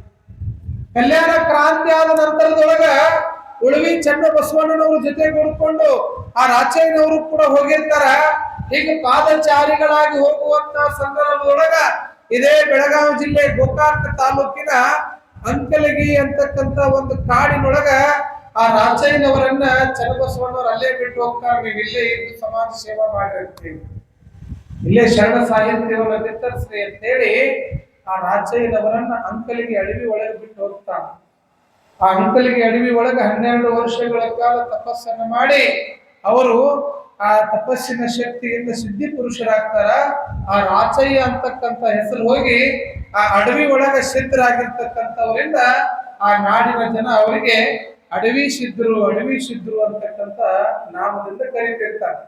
ಅಂಕಲಿಗೆ ಅಡವಿ ಸಿದ್ದೇಶ್ವರರು ಅಂತ ಕೇಳಿರ್ಬೋದು ನೀವೆಲ್ಲ ಹೆಸರು. ಇದೇ ಬೆಳಗಾವಿ ಭಾಗದ ಗೋಕಾಕ ತಾಲೂಕಿನ ಅಂಕಲಿಗೆ ಅಡವಿ ಸಿದ್ದೇಶ್ವರರು ಅಂತ. ಅವರ ಇತಿಹಾಸಗಳನ್ನು ನೋಡಿದ್ರೆ 770 ವರ್ಷಗಳ ಕಾಲ ಬದುಕಿರ್ತಕ್ಕಂಥವ್ರು ಅಂತ ಹೇಳ್ತಾರೆ. ಎಷ್ಟು ವರ್ಷವ? 770 ವರ್ಷಗಳ ಕಾಲ ಬದುಕಿದ ಅಂಕಲಿಗೆ ಅಡವಿ ಸಿದ್ದೇಶ್ವರ ಬಂಧ ಭಕ್ತರ ಕಷ್ಟಗಳನ್ನ ಕಳೀತಕ್ಕಂಥವರು, ಶರಣ ಸಾಹಿತ್ಯವನ್ನ ಬಿತ್ತರಿಸ್ತಕ್ಕಂಥವರು, ಕಾಮಧೇನು ಕಲ್ಪ ವೃಕ್ಷದಂಗಿರ್ತಕ್ಕಂಥ ಅಂಕಲಿಗೆ ಅಡವಿ ಸಿದ್ದರ ಶಕ್ತಿ ಎಂತದ್ದಿತ್ತು ಅಂತಂದ್ರೆ ಅಂಕಲಿಗೆ ಅಡವಿ ಸಿದ್ದರೊಳಗೆ ಯಾವ ಭಕ್ತರು ಹೋಗಿ ಏನ್ ಕೇಳ್ಕೊಳ್ತಾರೆ ಎಲ್ಲವನ್ನ ಆಶೀರ್ವಾದ ಮಾಡತಕ್ಕಂಥ ಶಕ್ತಿ ಆ ಶರಣರೊಳಗಿತ್ತು, ಭಕ್ತರೊಳಗಿತ್ತು. ಅದು ಲಿಂಗ ಪೂಜೆ, ಶಿವಯೋಗ, ದಾಸೋಹ ಅನುಭವವನ್ನು ಮಾಡ್ತಿರ್ತಕ್ಕಂಥವರಿಗೆ ಆ ಶಕ್ತಿ ಸಿದ್ಧಿಸ್ತದಂತೆ. ಅಂತಹ ಸಿದ್ಧಿ ಪುರುಷರಾಗಿರ್ತಕ್ಕಂಥ ಅಂಕಲಿಗೆ ಅಡವಿ ಸಿದ್ದರ ಕಡೆಗೆ ಒಂದು ಅದೇ ಊರಿನ ಹೆಣ್ಮಗಳು, ಪಕ್ಕದ ಹಳ್ಳಿಯ ಒಂದು ಹೆಣ್ಮಗಳು, ಶ್ರೀಮಂತ ಹೆಣ್ಮಗಳು, ಬಹಳ ಆಗರ್ಭ ಶ್ರೀಮಂತ, ಏನು ರೇಷ್ಮೆ ಸೀರೆ, ಬಂಗಾರ, ವಸ್ತ್ರ, ವೈಡೂರ್ಯ ಎಲ್ಲವೂ ಕೂಡ ಇರ್ತ ಹೆಣ್ಮಗಳ ಕಡೆಗೆ. ಆ ಹೆಣ್ಮಗಳು ಎಲ್ಲ ಇದ್ರು ಕೂಡ ಮಕ್ಕಳಿರ್ಲಿಲ್ಲ. ಹೀಗಾಗಿ ಯಾರೋ ಒಬ್ರು ಹೇಳ್ತಾರೆ ಅಂಕಲಿಗೆ ಅಡವಿ ಸಿದ್ದರ ಕಡೆಗೆ ಹೋಗಿ ಆಶೀರ್ವಾದ ಮಾಡ್ರೆ ಮಕ್ಕಳು ಆಗ್ತಾವಂತೇಳಿ ಆ ಹೆಣ್ಮಗಳು ಅಂಕಲಿಗೆ ಅಡವಿ ಸಿದ್ದರ ಮಠಕ್ಕೆ ಹಂಗ ಹೋಗ್ಬಾರ್ದು ಖಾಲಿ ಕೈಲಿ ಅಂತೇಳಿ ತಿಳ್ಕೊಂಡು ತನ್ನ ಮನೆಯೊಳಗ ಭಕ್ಷ್ಯ ಭೋಜನವನ್ನ ತಯಾರು ಮಾಡ್ಕೊಳ್ತಾಳ. ಹೋಳಿಗೆ, ಕರಿಗಡಬ, ಏನೇನೇನೇನು ಅಡಿಗೆಯ ಭಕ್ಷ್ಯ ಭೋಜನಗಳನ್ನೆಲ್ಲ ತಯಾರು ಮಾಡ್ಕೊಂಡು ಒಂದು ಚಕ್ರಿ ಒಳಗೆ ಇಟ್ಕೊಂಡು ಹೋಗ್ತಾಳ. ಅಂಕಲಿಗೆ ಅಡವಿ ಸಿದ್ದರ ಮಠ ಅಂತಂದ್ರೆ ದಾಸೋಹದ ಮಠ. ಇವತ್ತಿಗೂ ಹೋದ್ರು ಕೂಡ ಎಲ್ಲರಿಗೂ ಪ್ರಸಾದವನ್ನ ಕೊಡ್ತಕ್ಕಂಥ ಮಠ ಅದು. ಅಂತಹ ಮಠಕ್ಕ ಭಕ್ಷ್ಯ ಭೋಜನಗಳನ್ನ ಚಕ್ರಿ ಒಳಗೆ ತುಂಬಿಕೊಂಡ ಹೆಣ್ಮಗಳು ಹೊಂಟಾಳ. ಹೋಗುವಂತ ಸಂದರ್ಭದೊಳಗ ದಾರಿ ಒಳಗೆ ಒಂದು 14 ವಯಸ್ಸಿನ ಒಂದು ಎಳೆ ಕೂಸು, ಒಂದು ಬಾಲಕ ಓಡೋಡಿ ಬರ್ತದ. ಬಂದು ಚಕ್ರಿಗೆ ಅಡ್ಡ ಬಂದ ಆ ತಾಯಿನ ಕೇಳ್ತದ ಹೆಣ್ಮಗಳು, ಯವಾ ನಾನು 3-4 ದಿನ ಊಟ ಮಾಡಿ ಮತ್ತೆ ಚಕ್ಡಿ ಒಳಗೆ ಅಡಿಗೆ ತುಂಬ್ಕೊಂಡು ಹೊಂಟಿಯವ, ಘಮ ವಾಸ ಬರಾಕತ್ತದ, ಅದಕ್ಕೆ ನನಗೊಂದಿಷ್ಟು ಪ್ರಸಾದ ಕೊಡು, 1-2 ತುತ್ತು ಅನ್ನ ಕೊಡು ಅಂತ ಕೇಳಿದ್ರ ಆ ಹೆಣ್ಮಗಳು ಅಂತಾಳ, ಇದು ನಿನಗೆ ಕೊಡಾಕ, ನಿನ್ನಂತ ಭಿಕ್ಷುಕರಿಗೆ ಕೊಡಾಕ ಒಯ್ಯಾಕತ್ತಿಲ್ಲೋ, ಇದು ಮಹಾತ್ಮರ ಮಠಕ್ಕೆ ಹೊಂಟದ. ನಾ ಬೆಳಿಗ್ಗೆ ಎದ್ದು ಮಡಿಲಿ ಜಳಕ ಮಾಡಿ ಮಡಿಲಿ ಪ್ರಸಾದ ದಾಸೋಹ ತಗೊಂಡು ಹೊಂಟೇನಿ, ನಡಿ ನಿನ್ನಂತ ಬೀದಿ ನಾಯಿಗಳಿಗೆ ಕೊಡಾಕ ಒಯ್ಯಾಕತ್ತಿಲ್ಲ ಅಂತ ಮಗುವನ್ನು ದೂಡ್ತಾಳ. ಹಸಿದು ಬಂದಂತ ಕಂದಮ್ಮನಿಗೆ ದೂಡಿದ್ಲು. ಆದ್ರೂ ಕೂಡ ಕೂಸು ಬೆಂಡ ಹತ್ತಿ ನನಗ ಅನ್ನ ಕೊಡು ಅಂತೇಳಿ ಆ ಚಕ್ಕಡಿಗೆ ಎದುರಿಗೆ ಬಂದ್ರು ಕೂಡ ದಕ್ಕಿಸದೆ ಆ ಕೂಸಿನ ಮೇಲೆ ಆ ಎತ್ತಿನ ಬಂಡಿಯನ್ನು ಹಾಸ್ಕೊಂಡು ಹೋಗ್ಬಿಡ್ತಾಳ. ಆ ಎತ್ತಿನ ಬಂಡಿ ಹಾಸಿನ ಮೇಲೆ ಕೂಸು ಸಾಯ್ತವೆ, ಸತ್ರ ಸಾಯಿಲ್ ಬಿಡ ಅಂತೇಳಿ ಹಂಗ ಹೊಂಟಾಳಿ. ಎಲ್ಲಿ ಹೊಂಟಾಳ? ಮಠದ ಗುರುಗಳ ಕಡೆ. ಆ ಮಠದ ಗುರುಗಳ ಕಡೆಗೆ ಹೋಗ್ತಾಳ. ಹೋದ ತಕ್ಷಣ ಅಂಕಲಿಗೆ ಅಡವಿ ಸಿದ್ರು ಆಗ್ತಾನ ಸ್ನಾನ ಮುಗಿಸ್ಕೊಂಡು ಹೊರಗೆ ಬಂದ ತಕ್ಷಣ ಹೆಣ್ಮಗಳು ನಮಸ್ಕಾರ ಮಾಡ್ತಾಳ. ನಮಸ್ಕಾರ ಮಾಡಿ, ಅಪ್ಪೋರೆ ನಾನು ಈ ಮಠಕ್ಕೆ ದಾಸೋಹ ಭಕ್ಷ್ಯ ಭೋಜನವನ್ನು ಮಾಡ್ಕೊಂಡು ಬಂದಿನ್ರಪ್ಪ, ಇದನ್ನ ಅರ್ಪಣ ಮಾಡ್ಕೋರಿ, ಮತ್ತೆ ನನಗೆ ಮಕ್ಕಳಾಗಿಲ್ಲ, ನನಗೆ ಮಕ್ಕಳು ಭಾಗ್ಯ ಸಿಗುವಂತ ಆಶೀರ್ವಾದ ಮಾಡಿ ಅಂತ ಗಂಟಲಿಗೆ ಅಡಿವೇಶಿದ್ರು ಅಂತಾರ.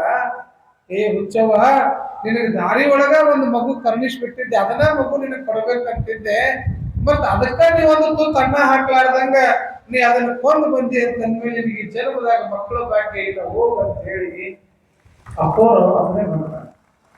ಅದಕ್ಕೆ ಹೇಳ್ತಾರ ಅಪ್ಪ ಬಸವಣ್ಣನವರು, ದಯವಿಲ್ಲದ ಧರ್ಮ ಅದಾವುದೇ. ಇವತ್ತು ಹಣೆ ಮೇಲೆ ವಿಭೂತಿ ಹಚ್ಕೊಳ್ಳೋದು ಧರ್ಮ ಅಲ್ಲ, ಕೊಳ್ಳಾಗ ರುದ್ರಾಕ್ಷಿ ಹಾಕೊಳ್ಳೋದು ಧರ್ಮ ಅಲ್ಲ, ಕಾವಿ ಹಾಕೊಳ್ಳೋದು ಧರ್ಮ ಅಲ್ಲ, ಹಂಗಂತೇಳಿ ಅವ್ರು ಹಾಕೊಳ್ಳೋದು ಇರ್ತಕ್ಕಂಥದ್ದು ಧರ್ಮ ಅಲ್ಲ. ಹೃದಯದೊಳಗೆ ಒಂದಿಷ್ಟು ದಯ ಅಂತಕ್ಕಂಥದ್ದು ಇದ್ದಾಗ ಮಾತ್ರ ಅದು ನಿಜವಾದ ಧರ್ಮ ಆಗ್ತದ. ಅದಕ್ಕೆ ಅಪ್ಪವ್ರು ಹೇಳ್ತಾರೆ, ದಯವಿಲ್ಲದ ಧರ್ಮ ಅದಾವುದೇ. ಯಾವ ದಯೆ ನಿಮ್ಮ ಹೃದಯದೊಳಗಿಲ್ಲ, ದಯ ಅಂತಕ್ಕಂಥದ್ದೇ ನಿಮ್ಮೊಳಗಿಲ್ಲ ಅಂತಂದ ಮೇಲೆ ಧರ್ಮ ಅಂತಕ್ಕಂಥದ್ದು ಮಾಡ್ಲಿಕ್ಕೆ ಹೋದ್ರ ಭಗವಂತನ ಕೃಪೆ ಆಗ್ಲಿಕ್ಕೆ ಸಾಧ್ಯದ ಏನು? ಅದಕ್ಕೆ ಜೇಡ್ರ ದಾಸಿಮಯ್ಯನವರು ಹೇಳ್ತಾರೆ, ಬರು ಷಟಕನ ಭಕ್ತಿ ದಿಟವೆಂದು ನಂಬಲು ಬೇಡ, ಬರು ಷಟಕನ ಭಕ್ತಿ ದಿಟವೆಂದು ನೆಚ್ಚಲು ಬೇಡ, ಮಠದೊಳಗನ ಬೆಕ್ಕು ಇಲಿಯ ಕಂಡು ಪುಟನೆಗದಿಂದ ಇತ್ತು ಕಾಣ ರಾಮನಾಥ. ಇವತ್ತು ವಿಭೂತಿ ಹಚ್ಚಿಕೊಂಡು, ರುದ್ರಾಕ್ಷಿ ಹಚ್ಚಿಕೊಂಡು, ಕಾವಿ ಹಾಕೊಂಡು ಮೇಲೆ ತೋರಿಕೆಗಾಗಿ ನಾನು ಧರ್ಮದಂತೆ ನಡೀತೀನಿ ಅಂತಂತಂದ್ರೆ ನಡೀತದೇನು? ಮಠದಾಗಿರುವಂತ ಬೆಕ್ಕು ಸಂಸ್ಕಾರ ಸಂಸ್ಕೃತಿಯಲ್ಲಿ ಇರ್ತಕ್ಕಂಥ ಮಠದೊಳಗೆ ಇರ್ತಕ್ಕಂಥ ಬೆಕ್ಕು ಇಲಿ ಕಂಡ್ರ ತಿನ್ನೋದು ಬಿಡ್ತದೇನು? ಹಂಗ ನೀವೇನಾದ್ರೂ ವಿಭೂತಿ ಹಚ್ಕೋತೀನಿ, ರುದ್ರಾಕ್ಷಿ ಹಾಕೋತೀನಿ, ನಾನು ಬಸವ ಧರ್ಮಿ ಅದೀನಿ, ನಾನು ಲಿಂಗಾಯತ ಧರ್ಮದ ಅದೀನಿ ಅಂತ ಹೇಳಿ ತಿಳ್ಕೊಂಡು ಸ್ವಾರ್ಥದಿಂದ ಬದುಕ್ತಾ ಹೋಗಿ ನೀವು ದಯೆ ಇಲ್ಲದಂಗೆ ಬದುಕ್ತಾ ಇದ್ರಿ ಅಂತಂದ್ರ ಆ ವ್ಯಕ್ತಿಗೂ ನಿಮ್ಗೆ ಏನ್ ವ್ಯತ್ಯಾಸ ಅದ ಅಂತ ಹೇಳಿ ಜೇಡರ ದಾಸಿಮಯ್ಯನವರು ಹೇಳಕತ್ತಾರೆ. ಅದಕ್ಕೆ ದಯೆ ಅಂತಕ್ಕಂಥದ್ದು ತುಂಬಿಕೊಂಡಿರ್ಬೇಕು. ಯಾರ ಹಸದ್ ಬಂದಾರ ಅವ್ರಿಗೊಂದು ತುತ್ತು ಅನ್ನ ಹಾಕ್ಬೋದು, ದಾಸೋಹ ಮಾಡ್ತಕ್ಕಂಥ ಮನೋಭಾವ ನಮ್ಮ ಬರಬೇಕು. ಅದು ಬಿಟ್ಟು ಇವತ್ತು ದಾಸೋಹನೂ ಇಲ್ಲ, ಸೋಹಂ ಎಂದೆನಿಸದೆ ದಾಸೋಹಂ ಎಂದೆನಿಸಯ್ಯ ಅಂತ ಹೇಳ್ತಾರೆ. ನಮ್ಮ ಮಹಾತ್ಮರು ಇಡೀ ಸಮಾಜಕ್ಕೆ ದಾಸೋಹ ಮಾಡ್ಬೇಕಂತೇಳಿ ಲಕ್ಷಾಂತರ ಜನಕ್ಕೆ ದಾಸೋಹದ ವ್ಯವಸ್ಥೆ ಮಾಡಿದ್ರು ಒಬ್ಬ ಯೋಗಿಗಳು. ಆ ಯೋಗಿಗಳ ದಾಸೋಹದ ಸೇವೆ ನೋಡಿ ಇಡೀ ಊರನವರು ದೊಡ್ಡ ದೊಡ್ಡ ಶ್ರೀಮಂತರೆಲ್ಲ ಬಂದು 1 ಲಕ್ಷ, 2 ಲಕ್ಷ, 5 ಲಕ್ಷ, 10 ಲಕ್ಷ ದೇಣಿಗೆ ಕೊಡ್ಬೇಕಂತ ಪಾಳೆ ಹಚ್ಚಿದ್ರ. ಪಾಳೆ ಹಚ್ಚಾರ. ಪಾಳೆ ಹಚ್ಚಿರ್ತಕ್ಕಂತ ಸಂದರ್ಭದೊಳಗ ಆ ಮಠದ ಗುರುಗಳ ಸುತ್ತಲೂ ಒಂದಿಷ್ಟು ಕಮಿಟಿ ಅಂತಕ್ಕಂತ ಒಂದಿಷ್ಟು ಹಿರಿಯರ್ ಅಂತಕ್ಕಂಥವ್ರು ನಿಂತಿದ್ರು. ಯಾರ್ಯಾರು ರಿಟೈರ್ಡ್ ಕೊಡ್ತಾರ ನೋಡೋಣ ಅಂತ ಹೇಳಿ. ಅಂದ್ರ ಇವ್ರು ಕೊಡೋರಲ್ಲ, ಎಷ್ಟು ಕೊಡ್ತಾರ ಅಂತೇಳಿ ಲೆಕ್ಕಾಚಾರ ಹಾಕೋದು ಬಿಡಂಗಿಲ್ಲ. ನೋಡ ಆ ಸಾವುಕಾರ 2 ಲಕ್ಷ ಕೊಡ್ತಾರ ನೋಡ, ಇವ 3 ಲಕ್ಷ ಕೊಡ್ತಾರ ನೋಡ ಅಂತೇಳಿ ಅನ್ಕೊಂತ ಇವ್ರು ಲೆಕ್ಕಾಚಾರ ಹಾಕೊಂಡು ಕುಂತಾರ. ಅದ ಪಾಳ್ಯದೊಳಗ ಒಂದು ಮುದುಕಿ ನಾನು ದಾಸೋಹ ಕೊಡ್ಬೇಕಂತೇಳಿ ತಿಳ್ಕೊಂಡು ಪಾಳೆ ಹಚ್ಚಾಳ. ಪಾಳೆ ಹಚ್ಚ ಗುರುಗಳ ಕಡೆ ಬಂದು ನಮಸ್ಕಾರ ಮಾಡ್ತಾಳ. ಇವರೆಲ್ಲ ಗುರುಗಳ ಸುತ್ತಲೂ ಇದ್ದವ್ರು ವಿಚಾರ ಮಾಡ್ಯಾರ, ಮುದುಕಿ ಎಷ್ಟು ಕೊಡ್ಬೋದು ಅಂತ ವಿಚಾರ ಮಾಡಿದ್ರ ಆ ತಾಯಿ ಸರಿಗಿನ ತುದಿ ಒಳಗೆ 100 ರೂಪಾಯಿ 2 ನಾಣ್ಯ ಇದ್ದು ಅಂತ ತಗೊಂಡ್ಯಪ್ಪ, ಇಷ್ಟು ಜನಕ್ಕೆ ದಾಸೋಹ ಮಾಡಕತ್ತಿದಿ, ನಂದು 2 ರೂಪಾಯಿ ತಗೋ ಅಂತ ಹೇಳಿಕೊಟ್ಟು ನಮಸ್ಕಾರ ಮಾಡಿದ್ರು. ಅವಾಗ ಸುತ್ತಲಿರೋರು ಕೊಳ್ಳ ಅಂತ ನಕ್ ಬಿಟ್ರು. ಯಾಕ ನೋಡ್, ಮುದುಕಿ ಲಕ್ಷಾಂತರ ರೂಪಾಯಿ ಖರ್ಚು ಮಾಡಿ ದಾಸೋಹ ನಡೆದದ, ಲಕ್ಷ ಗಂಟ್ಲೆ ಕೊಡೋರು ಪಾಳೆ ಹಚ್ಚಾರ, ಈ ಮುದುಕಿ 2 ರೂಪಾಯಿ ಕೊಟ್ಟು ದಾಸೋಹ ಮಾಡುದು ಮಂದಿಗೆ ಅಂತ ನೋಡು ಬುದ್ಧಿ ಐತೆ ಈ ಮುದುಕಿಗೆ. ಆದ್ರೆ ಗುರುಗಳು ಅದನ್ನ ಕ್ಷುಲ್ಲಕ ಅಂತ ತಿಳ್ಕೊಳ್ಳಿಲ್ಲ. ಆ 2 ರೂಪಾಯಿನ ದೊಡ್ಡದಂತ ತಿಳ್ಕೊಂಡು ಕಾರಕೋಣನ ಬರ ಹೇಳಿ 2 ರೂಪಾಯಿ ಕೊಟ್ಟು ಕಾರ್ಕೊಂಡ್ರ ಹೋಗ್ರಿ 2 ರೂಪಾಯಿಗೆ ಎಷ್ಟು ಕೊತ್ತಂಬರಿ ಸೂಡು ಬರ್ತಾವ ತಗೊಂಡು ಬರ್ರಿ ಅಂತ. ಆ ಕೊತ್ತಂಬರಿ ಸೂಡು ಒಂದು 10 ಕೋಸಂಬರಿ ಸೂಡು ತಗೊಂಡು ಬಂದ ಕಾರ್ಕೋಣ. ತಗೊಂಡು ಬಂದ್ಮೇಲೆ ಆ ಮುದುಕಿನ ಕರ್ಕೊಂಡು ಅಜ್ಜವರು ಆ ದೊಡ್ಡ ಅಡಿಗೆ ದಾಸೋಹ ಮನೆಗೆ ಕರ್ಕೊಂಡು ಹೋದ್ರು. ದೊಡ್ಡ ದೊಡ್ಡ ಕೊಬ್ಬರಿ ಒಳಗ ಸಾರು ಕುದಿಯಾಕತ್ತಿತ್ತು. ಆ ಸಾರು ಕುದಿಯುವಂತ ಸಾರಿನೊಳಗ ತಾಜಾ ಕೋತಂಬರಿ ಸೂಡನ್ನ ಹರಿದು ಆ ಮುದುಕಿ ಕೈಯಾಗ ಕೊಟ್ಟು ಹೇಳ್ತಾರ, ಯವ್ವ ಈ ಸಾರಿನೊಳಗೆ ಉದುರಿಸಿ ಬಿಡುವ ಅಂತ ಹೇಳ್ತಾರ. ಅಪ್ಪೋರು ಮತ್ತ ಅಮ್ಮ ಕೂಡಿ ಆ ತಾಜಾ ಕೋತಂಬರಿ ಸೂಡನ್ನ ಕುದಿಯುವ ಸಾರಿನೊಳಗೆ ಹೋಗಿದ ತಕ್ಷಣ ಸಾರು ಘಮ ಘಮ ಘಮ ಘಮ ವಾಸ ಬಂತಂದ. ಅವಾಗ ಅಪ್ಪೋರು ಹೇಳ್ತಾರಂತೇವ ನೀ ಕೊಟ್ಟು 2 ರೂಪಾಯಿ ಇಡೀ ದಾಸೋಹ ಕೊಡ್ತು ನೋಡ್ಯವ ಅಂತಕ್ಕಂತ ಆಶೀರ್ವಾದವನ್ನು ಮಾಡ್ತಾರೆ. ಕೊಟ್ಟದ್ದು 2 ರೂಪಾಯಿ ಇರ್ಬೋದು, ಅದ್ರ ಸ್ವೀಕಾರ ಮನೋಭಾವ ಗುರುಗಳದ್ದು ದೊಡ್ಡದಿತ್ತು. ಎಷ್ಟೋ ಜನರ ಮನೆಯೊಳಗ ಕೋಟಿ ಗಂಟೆ ಕೊಳಿತದ, ಆದ್ರೆ ಕೊಡೋ ಭಾವ ಇಲ್ಲ.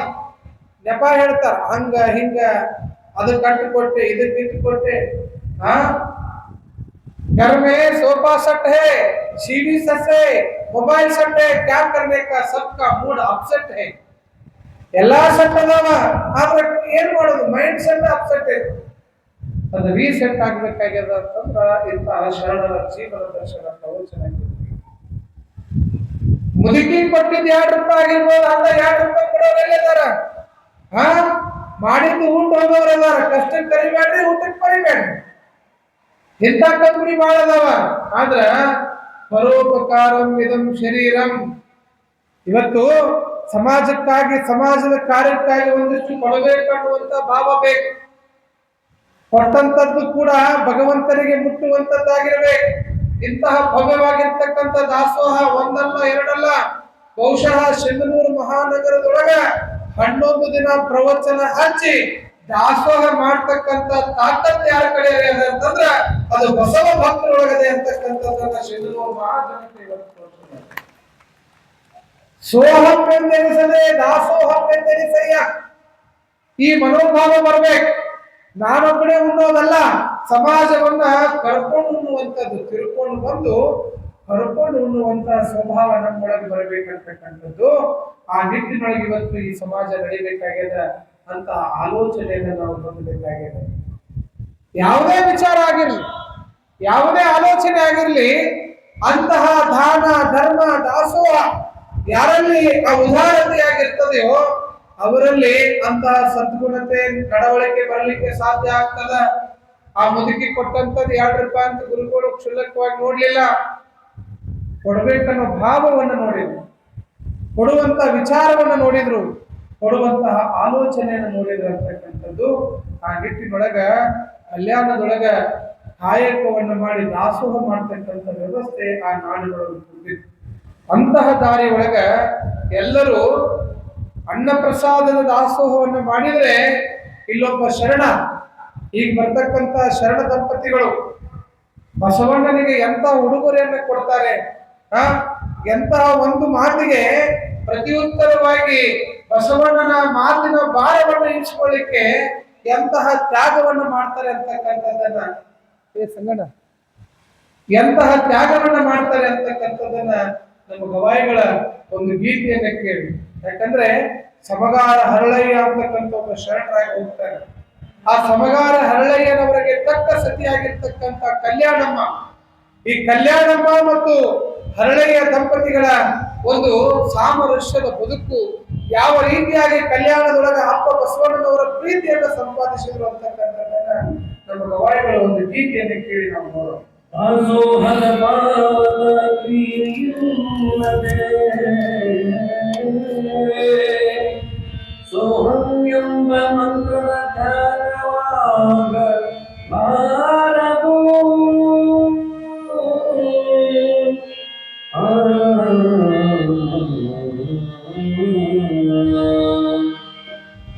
ಭಕ್ತಿ ಪ್ರಣತಿಯನ್ನೇ ಇದ್ದರೆ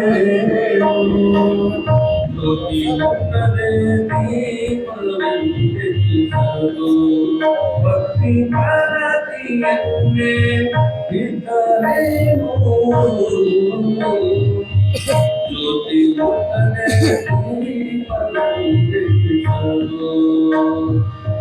ಜ್ಯೋತಿ ಮುಟ್ಟದೆ ಗುರುಲಿಂಗ ಜಂಗಮ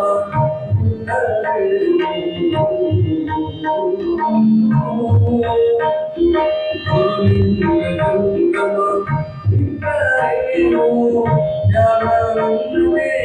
ಭಕ್ತಿ ನೂರದು ಗುರುಲಿಂಗ ಜಂಗಮ ಭಕ್ತಿ ನೂರದು ಜ್ಞಾನವಿಲ್ಲದೆ ಭಕ್ತಿ ನೂರದು ಭಕ್ತಿ ಭರತಿಯನ್ನೇ ಜ್ಯೋತಿ ಮುಟ್ಟದೆ ದೀಪವೆಂದೆನಿಸದು.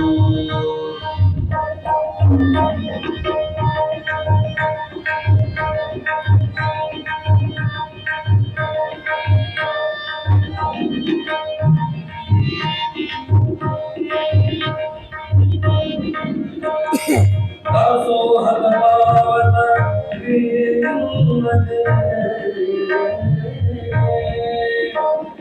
ದಾಸೋಹದ ಪಾವನ ಕ್ರಿಯೆಯುವರೆ ಸೋಹನೆಂಬ ಮಂಗಲ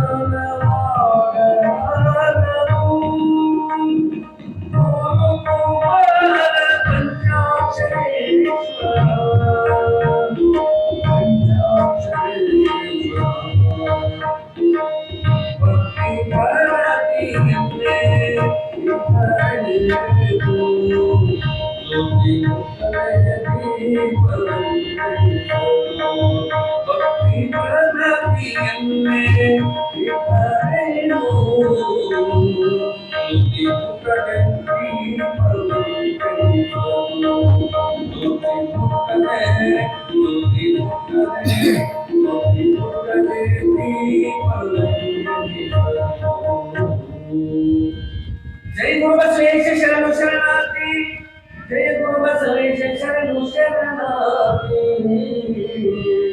जय गुरु बसवेश शरणु शरणार्थी ಅಪ್ಪ ಬಸವಣ್ಣನವರು ಒಂದು ಕಡೆ ಒಂದು ವಚನವನ್ನು ಬರೀತಾರೆ.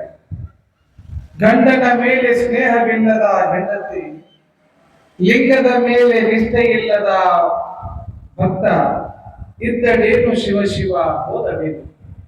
ಕೂಡಲ ಸಂಗಮ ದೇವಯ್ಯ ಕೂಡದ ಆವಿಂಗೆ ಉಂಡದ ಗರ್ವ ಬಿಟ್ಟಂತೆ. ಗಂಡನ ಮೇಲೆ ಸ್ನೇಹವಿಲ್ಲದ ಹೆಂಡತಿ, ಲಿಂಗದ ಮೇಲೆ ನಿಷ್ಠೆ ಇಲ್ಲದ ಭಕ್ತ, ಇದ್ದಡೇನು ಶಿವ ಶಿವ ಹೋದಡಿ. ಯಾವ ಧರ್ಮ ಪತ್ನಿಯಾಗಿ ಸಪ್ತ ಸೂತ್ರಗಳನ್ನ ಅಳವಡಿಸಿಕೊಂಡು ಗಂಡನೇ ನನ್ನ ಸರ್ವಸ್ವ ಅಂತ ಹೇಳಿ ತಿಳ್ಕೊಂಡು ಗಂಡನ ಕೈ ಹಿಡಿದಿರ್ತಕ್ಕಂಥ ಹೆಂಡತಿಗೆ ಗಂಡನ ಮೇಲೆ ಸ್ನೇಹ ಇಲ್ಲ ಅಂತಂದ್ರೆ, ಕಟ್ಕೊಂಡಿರುವಂತ ಲಿಂಗದ ಮೇಲೆ ನಿಷ್ಠೆ ಇಲ್ಲ ಅಂತಕ್ಕಂಥ ಭಕ್ತನನ್ನ ಕಂಡ್ರೆ ಅವ್ರ ಎದುರು ಎಷ್ಟು ಎಷ್ಟು ಅಂತ ಹೇಳ್ತಾರ.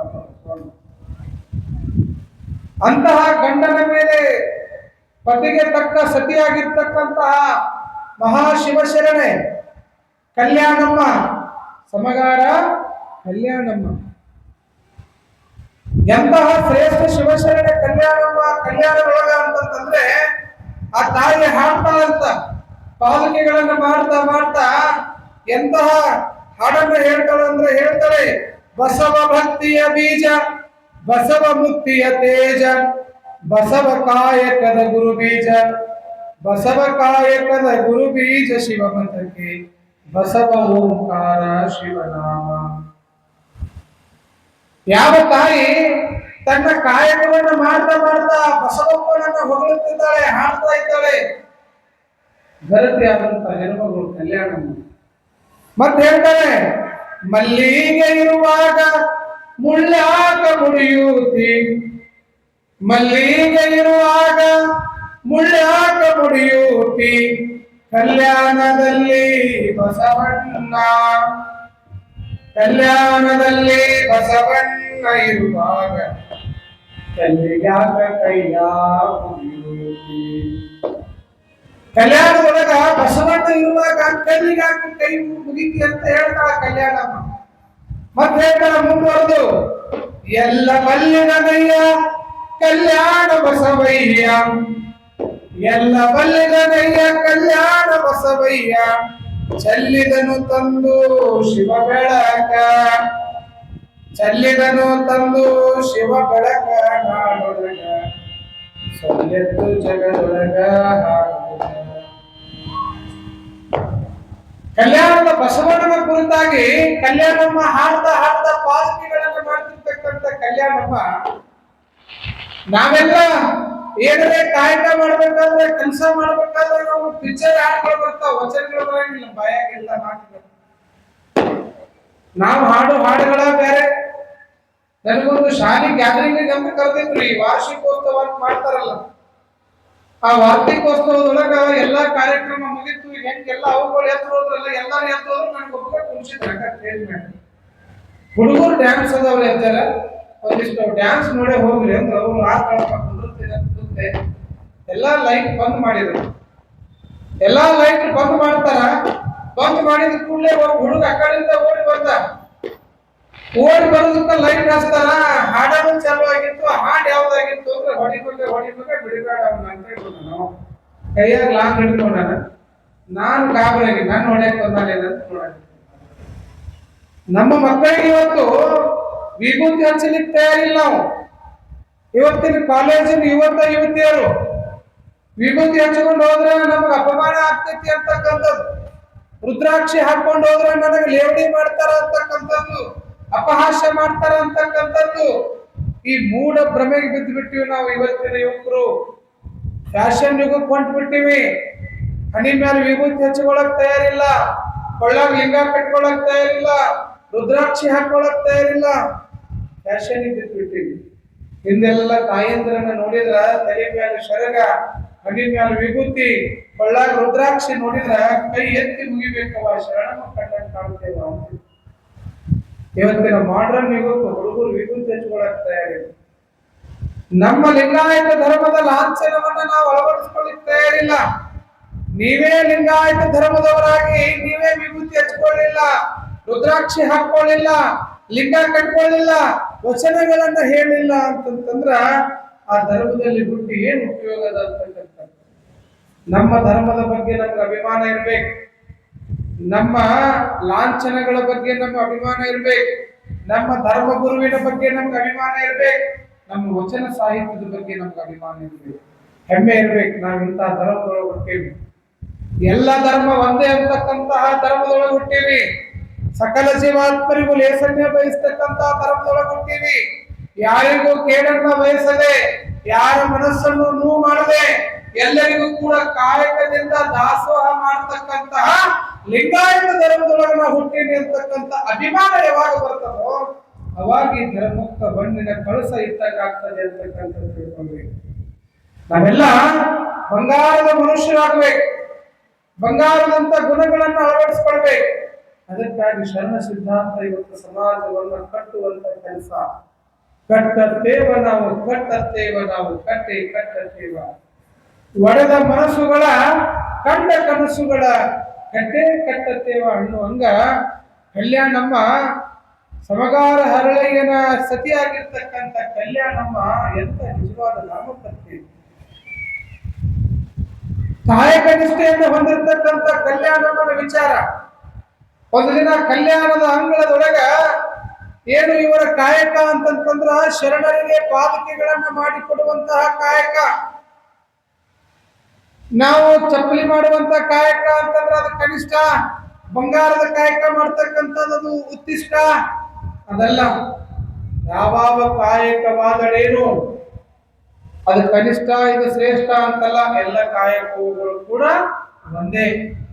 ಅದು ದೊಡ್ಡದು ಇದು ಸಣ್ಣದು. ಚಪ್ಪಲಿ ಮಾಡೋ ಕಾಯಕ ಅಂತಂದ್ರೆ ಅದು ಸಣ್ಣ ಕೆಲಸ, ಬಂಗಾರದ ಕೆಲಸ ಮಾಡುದು ಅಂದ್ರೆ ಅದು ದೊಡ್ಡ ಕೆಲಸ. ಈ ಭ್ರಮೆಯಿಂದ ಹೊರಗೆ ಕಾಯಕ ಅಂತಂದ್ರೆ ಕಾಯಕನೇ. ಶರಣರಿಗೆ ಪಾದಕೆಗಳನ್ನ ಮಾಡಿಕೊಡುವ ಕಾಯಕ ಯಾವ್ದಾಗಿತ್ತು ಅಂತಂದ್ರ ಸಮಗಾರ ಹರಳಯ್ಯ ಮತ್ತು ಕಲ್ಯಾಣಮ್ಮ ದಂಪತಿಗಳ ಕಾಯಕ ಆಗಿತ್ತು. ಒಂದು ದಿನ ಕಲ್ಯಾಣದೊಳಗ ಯಾವುದೋ ಒಂದು ಶರಣರಿಗೆ ಪಾದಕೆಗಳನ್ನ ತಯಾರು ಮಾಡಿಕೊಂಡು ಸಮಗಾರ ಹರಳೆಯನವರು ಕೊಟ್ಟು ಬರ್ಲಿಕ್ಕೆ ಹೋಗಿದ್ದಾರೆ. ಇನ್ನೇನು ಪಾದಕೆಗಳನ್ನ ಕೊಟ್ಟು ಚಮ್ಮಾವಣಿಗಳನ್ನ ಕೊಟ್ಟು ಇನ್ನೇನು ಬರುವಂತಹ ಸಂದರ್ಭದೊಳಗ ಅದೇ ದಾರಿಯ ಮಧ್ಯದೊಳಗ ಅದೇ ದಾರಿ ಹಿಡ್ಕೊಂಡು ಅಪ್ಪ ಬಸವಣ್ಣನವರು ಅಶ್ವಾರೂಢವಾಗಿ ಹೊಂಟಿದ್ರಂತೆ ಎದುರುಗಡೆ. ಅಪ್ಪ ಬಸವಣ್ಣವರು ಬರಾಕತ್ತಾರ ತಡಿ ಅಂತೇಳಿ ತಿಳ್ಕೊಂಡು ಹರಳೆಯನವರು ಅಪ್ಪನ ದರ್ಶನ ಮಾಡ್ಕೊಂಡು ಅಂತೇಳಿ ಅಲ್ಲೇ ರಸ್ತೆಯ ಪಕ್ಕದೊಳಗೆ ನಿಂತಾರ. ಎದುರುಗಡೆಗೆ ಅಶ್ವಾರೂಢವಾಗಿ ಅಪ್ಪ ಬಸವಣ್ಣನವರು ಬರೋದನ್ನ ನೋಡಿರ್ತಕ್ಕಂತಹ ಹರಳೆಯನವರು ಬಸವಣ್ಣನವರು ನೋಡಿದ ತಕ್ಷಣ ಭಕ್ತಿ ಭಂಡಾರೆ ಅಪ್ಪ ಬಸವಣ್ಣ ಶರಣು ಅಂತಂದ್ರ. ಯಾರು? ಹರಳೆಯನವರು. ಭಾಗ್ಯದ ಮೇಲೆ ಮುಗಿದ ಕೈಯಾಗಿರಿಸುವ ರೂಪದೊಳಗ ಹರಳೆಯನವರು ಭಕ್ತಿ ಭಂಡಾರಿ ಬಸವಣ್ಣನವರಿಗೆ ಶರಣು ಅಂತ ಅಂದ ತಕ್ಷಣ ಅಪ್ಪ ಬಸವಣ್ಣನವರು ಅಶ್ವಾರೂಢದಿಂದ ಕೆಳಗಿಳಿದು ಹೇಳ್ತಾರಂತ, ಕಾಯಕ ನಿಷ್ಠರಾದ ಸಮಗಾರ ಹರಳೆಯನವರಿಗೆ ಶರಣು ಶರಣಾರ್ಥಿ ಅಂತಕ್ಕಂಥ ಮಾತನ್ನ ನಾವು ಬಸವಣ್ಣ ಶರಣು ಅಂದವರಿಗೆ ಮರಣ ಇಲ್ಲ. ಯಾರು ನಮಗೆ ಶರಣ ಹೇಳ್ತಾರೋ ಅವ್ರಿಗೆ ಶರಣಾರ್ಥಿ ಹೇಳ್ತಕ್ಕಂಥದ್ದು ನಮ್ಮ ಧರ್ಮ. ಅದಕ್ಕ ಅಂತಹ ಶರಣಾಗತಿಯ ಮಾತುಗಳನ್ನು ಆಡಿರ್ತಕ್ಕಂಥ ಅಪ್ಪ ಬಸವಣ್ಣನವರು ಶರಣು ಶರಣಾರ್ಥಿ ಹರಳೆಯನವರೇ ಅಂತ ಹೇಳಿ ಅಂತ ಮತ್ತೆ ತಮ್ಮ ಕಾರ್ಯಕ್ರಮಕ್ಕೆ ಹೋಗ್ತಾರ. ಆದ್ರೆ ಹರಳೆಯನವರು ಅಲ್ಲೇ ವಿಭ್ರಾಂತರಾಗಿರ್ತಾರೆ. ಯಾಕ? ಬಿಜ್ಜಳನ ಆಸ್ಥಾನದ ಮಂತ್ರಿ ಆದಂತ ಅಪ್ಪ ಬಸವಣ್ಣ ನನಗ ನಾನು ಒಂದು ಶರಣು ಅಂತ ಹೇಳಿದೆ, ಅಪ್ಪ ಬಸವಣ್ಣ ನನಗೆ ಶರಣು ಶರಣಾರ್ಥಿ ಅಂತ ಹೇಳಿ ಇನ್ನೊಂದು ಶರಣು ಅನ್ನುವಂತ ಭಾರವನ್ನು ನನ್ನ ತಲೆ ಮೇಲೆ ವರ್ಷಿಸಿದ ನಾನು. ಎಂತೆಂತ ಶರಣರಿದ್ರು ಕಲ್ಯಾಣಗಳು. ಆ ಶರಣು ಅನ್ನುವಂತ ಒಂದು ಮಾತು ನನ್ನ ಮೇಲೆ ಭಾರ ಹಾಕಲ್ಲ ಅಂತ ಹೇಳಿ ತಿಳ್ಕೊಂಡು ಚಿಂತೆ ಬಿದ್ದಂಗಾಗಿ ಅಲ್ಲೇ ನಿಂತುಬಿಟ್ರು. ಅಪ್ಪ ಬಸವಣ್ಣನಿಗೆ ನಾನು ಶರಣು ಶರಣಾರ್ಥಿ ಆಗ್ಲಿಲ್ಲಲ್ಲ, ಕೇವಲ ಒಂದೇ ಶರಣ ಹೇಳಿದ್ದಲ್ಲ ಅಂತೇಳಿ ಮನಸ್ಸಿನಾಗ ಕೊರೆಯಕತ್ತು. 1 ತಾಸ 2 ತಾಸ 3 ತಾಸ ಅಲ್ಲೇ ನಿಂತು ಹೊತ್ತು ಮುಳುಗ್ತು. ಮನೆಗೆ ಬರ್ಲಿಲ್ಲ. ಕಲ್ಯಾಣ ಮನೆ ಒಳಗೆ ಕಾಯಕತ್ತಾಳ. ಬೆಳಿಗ್ಗೆ ಹೋದವರು ಇನ್ನೂ ಬರ್ಲಿಲ್ಲ. ಹಂಗಾದ್ರೆ ಎಲ್ಲಿ ಹೋಗ್ಯಾರ ಅಂತ ತಿಳ್ಕೊಂಡು ಧರ್ಮಪತ್ನಿ ಆದಂತ ಕಲ್ಯಾಣ ಹೊಡ್ಕೊಂಡು ಬಂದ ಅಲ್ಲೇ ಕುಸಿದು ಕುಂತು ಬಿಟ್ಟಾರ. ಹೋಗಿ ಕೇಳ್ತಾರ ಕಲ್ಯಾಣ, ಯಾಕ್ರಿ ಇಲ್ಲೇ ಕುಂತೀರಿ, ಏನಾಗ್ಯದ? ಕಲ್ಯಾಣಿ ದೊಡ್ಡ ಗಾತ ಆಗಿರ್ತಾರೆ. ಏನಾಯ್ತು? ಏನಿಲ್ಲ, ಅಪ್ಪ ಬಸವಣ್ಣನಿಗೆ ನಾನು ಶರಣು ಅಂತಂದೆ, ಆದ್ರೆ ಬಸವಣ್ಣ ನನಗೆ ಶರಣು ಶರಣಾರ್ಥಿ ಅಂತೇಳಿ ಇನ್ನೊಂದು ಶರಣು ಭಾರ ಹೊರಿಸಿದ. ನನಗ ಆ ಭಾರ ತಡ್ಕೊಳಕ್ಕಾಗುವಂತು. ನನ್ನ ಪ್ರಾಣ ಪಕ್ಷಿ ಹೋಗ್ಬಾರ್ದಾಗಿತ್ತ. ಏನಾಗ್ಬಿಡ್ತಿದ್ದು? ನನ್ನ ಅಪ್ಪ ಬಸವಣ್ಣ ನನಗೆ ಶರಣಾರ್ಥಿ ಹೇಳ್ಬಿಟ್ಟ. ಒಂದು ಶರಣು ಜಾಸ್ತಿ ಆಯ್ತು ಅಂತೇಳಿ ನೋವಿನೊಳಗೆ ಅದೀನಿ ಅಂತಂದಾಗ ನಾನು ಏನ್ ಮಾಡ್ಲಿ ತಿಳಿವಾರ್ತು ಅಂತ ಹೇಳಿ ಅಂದಾಗ ಕಲ್ಯಾಣಮ್ಮ ಹೇಳ್ತಾಳ, ಧೈರ್ಯ ಕೊಡ್ತಾಳ. ಎಂತಿಷ್ಟು ವಿಚಾರ ಮಾಡ್ತೀರಿ? ಬರ್ರಿ, ಅದಕ್ಕ ದಾರಿ ಅದ, ಅದಕ್ಕೆ ದಾರಿ ನಾ ಹೇಳ್ತೀನಿ, ಬರ್ರಿ, ಚಿಂತೆ ಮಾಡ್ಬೇಡ್ರಿ. ನೀ ಹೇಳ್ತೀಯ ನೋಡು, ನೀ ಮಾತು ಕೊಡ್ತೀಯ ಅಂತಂದ್ರೆ ನಾ ಬರ್ತೀನಿ ಅಂತ ಹೇಳಿ ಕಲ್ಯಾಣಮ್ಮ ಗಂಡನ ಸಮಾಧಾನ ಮಾಡಿ ಮನೆ ಕರ್ಕೊಂಡು ಬಂದ ಮೇಲೆ ಕಲ್ಯಾಣಮ್ಮ ಕೇಳ್ತಾರ, ಹಂಗಾರೆ ಇದಕ್ಕೆ ಪರಿಹಾರ ಏನು? ಪರಿಹಾರ ಏನು ಅಂತಂದ ಮೇಲೆ ಕಲ್ಯಾಣಮ್ಮ ಹೇಳ್ತಾಳ, ನಮ್ಮ ಕಾಯಕವೇ ಚಮ್ಮಾವಿಗಳನ್ನು ಮಾಡ್ತಕ್ಕಂಥದ್ದು. ಅದಕ್ಕ ಅಂತ ಅಪ್ಪ ಬಸವಣ್ಣನಿಗೆ ಒಂದು ಶರಣು ಭಾರ ಇಳಿಸ್ಕೊಳ್ಬೇಕಾಗಿತ್ತು ಅಂತಂತಂದ್ರ ನಿಮ್ಮ ಬಲ ತೊಡೆಯ ಚರ್ಮದ ತೆಗೆದು ನನ್ನ ಎಡಧರ್ಮದ ತೊಡೆಯ ಚರ್ಮವನ್ನು ತೆಗೆದು ಆ ಪುಣ್ಯಾತ್ಮನಿಗೆ ಪಾದಕಿಗಳನ್ನು ಮಾಡಿಕೊಟ್ಟು ಬಿಟ್ರ ನಮ್ಮ ಭಾರ ಕಳ್ಕೊಂಡಂಗಾಗ್ತದೆ ಅಂತಕ್ಕಂಥ ಮಾತನ್ನ ಕಲ್ಯಾಣಮ್ಮ ಹೇಳ್ತಾಳೆ. ಆ ಕ್ಷಣಕ್ಕನ ಹರಳೆಯವರು ಖುಷಿ ಪಡ್ತಾರ. ಎಂತ ಮಾತನ್ನ ಹೇಳಿದೆ ಕಲ್ಯಾಣಿ, ನನ್ನ ಜೀವ ಉಳಿಸ್ಬಿಟ್ಟಲ್ಲೇನು, ನನ್ನ ಜೀವನ ಉಳಿಸಿದೆ ಅಂತೇಳಿ ತಿಳ್ಕೊಂಡು ಯಥಾವತ್ತಾಗಿ ಬೆಳಗಿನ ಜಾವ ಲಿಂಗ ಪೂಜೆಯನ್ನು ಮುಗಿಸಿ ಭಸ್ಮಧಾರಿಗಳಾಗಿ ಶಿವಯೋಗವನ್ನು ಮುಗಿಸಿ ತಮ್ಮ ಕಲ್ಯಾಣದ ಕಾಯಕದ ಕೆಲಸ ಕುತ್ಕೊಳ್ತಾರೆ. ಗೊತ್ತಿರ್ಲಿ ನಿಮಗ, ಹರಳೆಯನವರ ಬಲಕಾಲಿನ ತೊಡೆಯ ಚರ್ಮ, ಕಲ್ಯಾಣಮ್ಮನ ಎಡಕಾಲಿನ ತೊಡೆಯ ಚರ್ಮವನ್ನ ತಮ್ಮ ಹರಿತಾದಂತಹ ಆಯುಧದಿಂದ ಚರ್ಮ. ಬರೇ ನಮಗ್ ಪೂಜೆ ಮಾಡೋ ಮುಂದ ಒಂದು ಉದಿನ ಕಡ್ಡಿ ಚುಚ್ಚಿದ್ರೆ ಯವ್ವ ಯಪ್ಪ ಎಲ್ಲ ನೋಡ್ತಿರ್ತಾನ. ಆದ್ರೆ ಶರಣರ ಕಾಯಕ ನಿಷ್ಠೆ ಇರ್ತದ್ದು.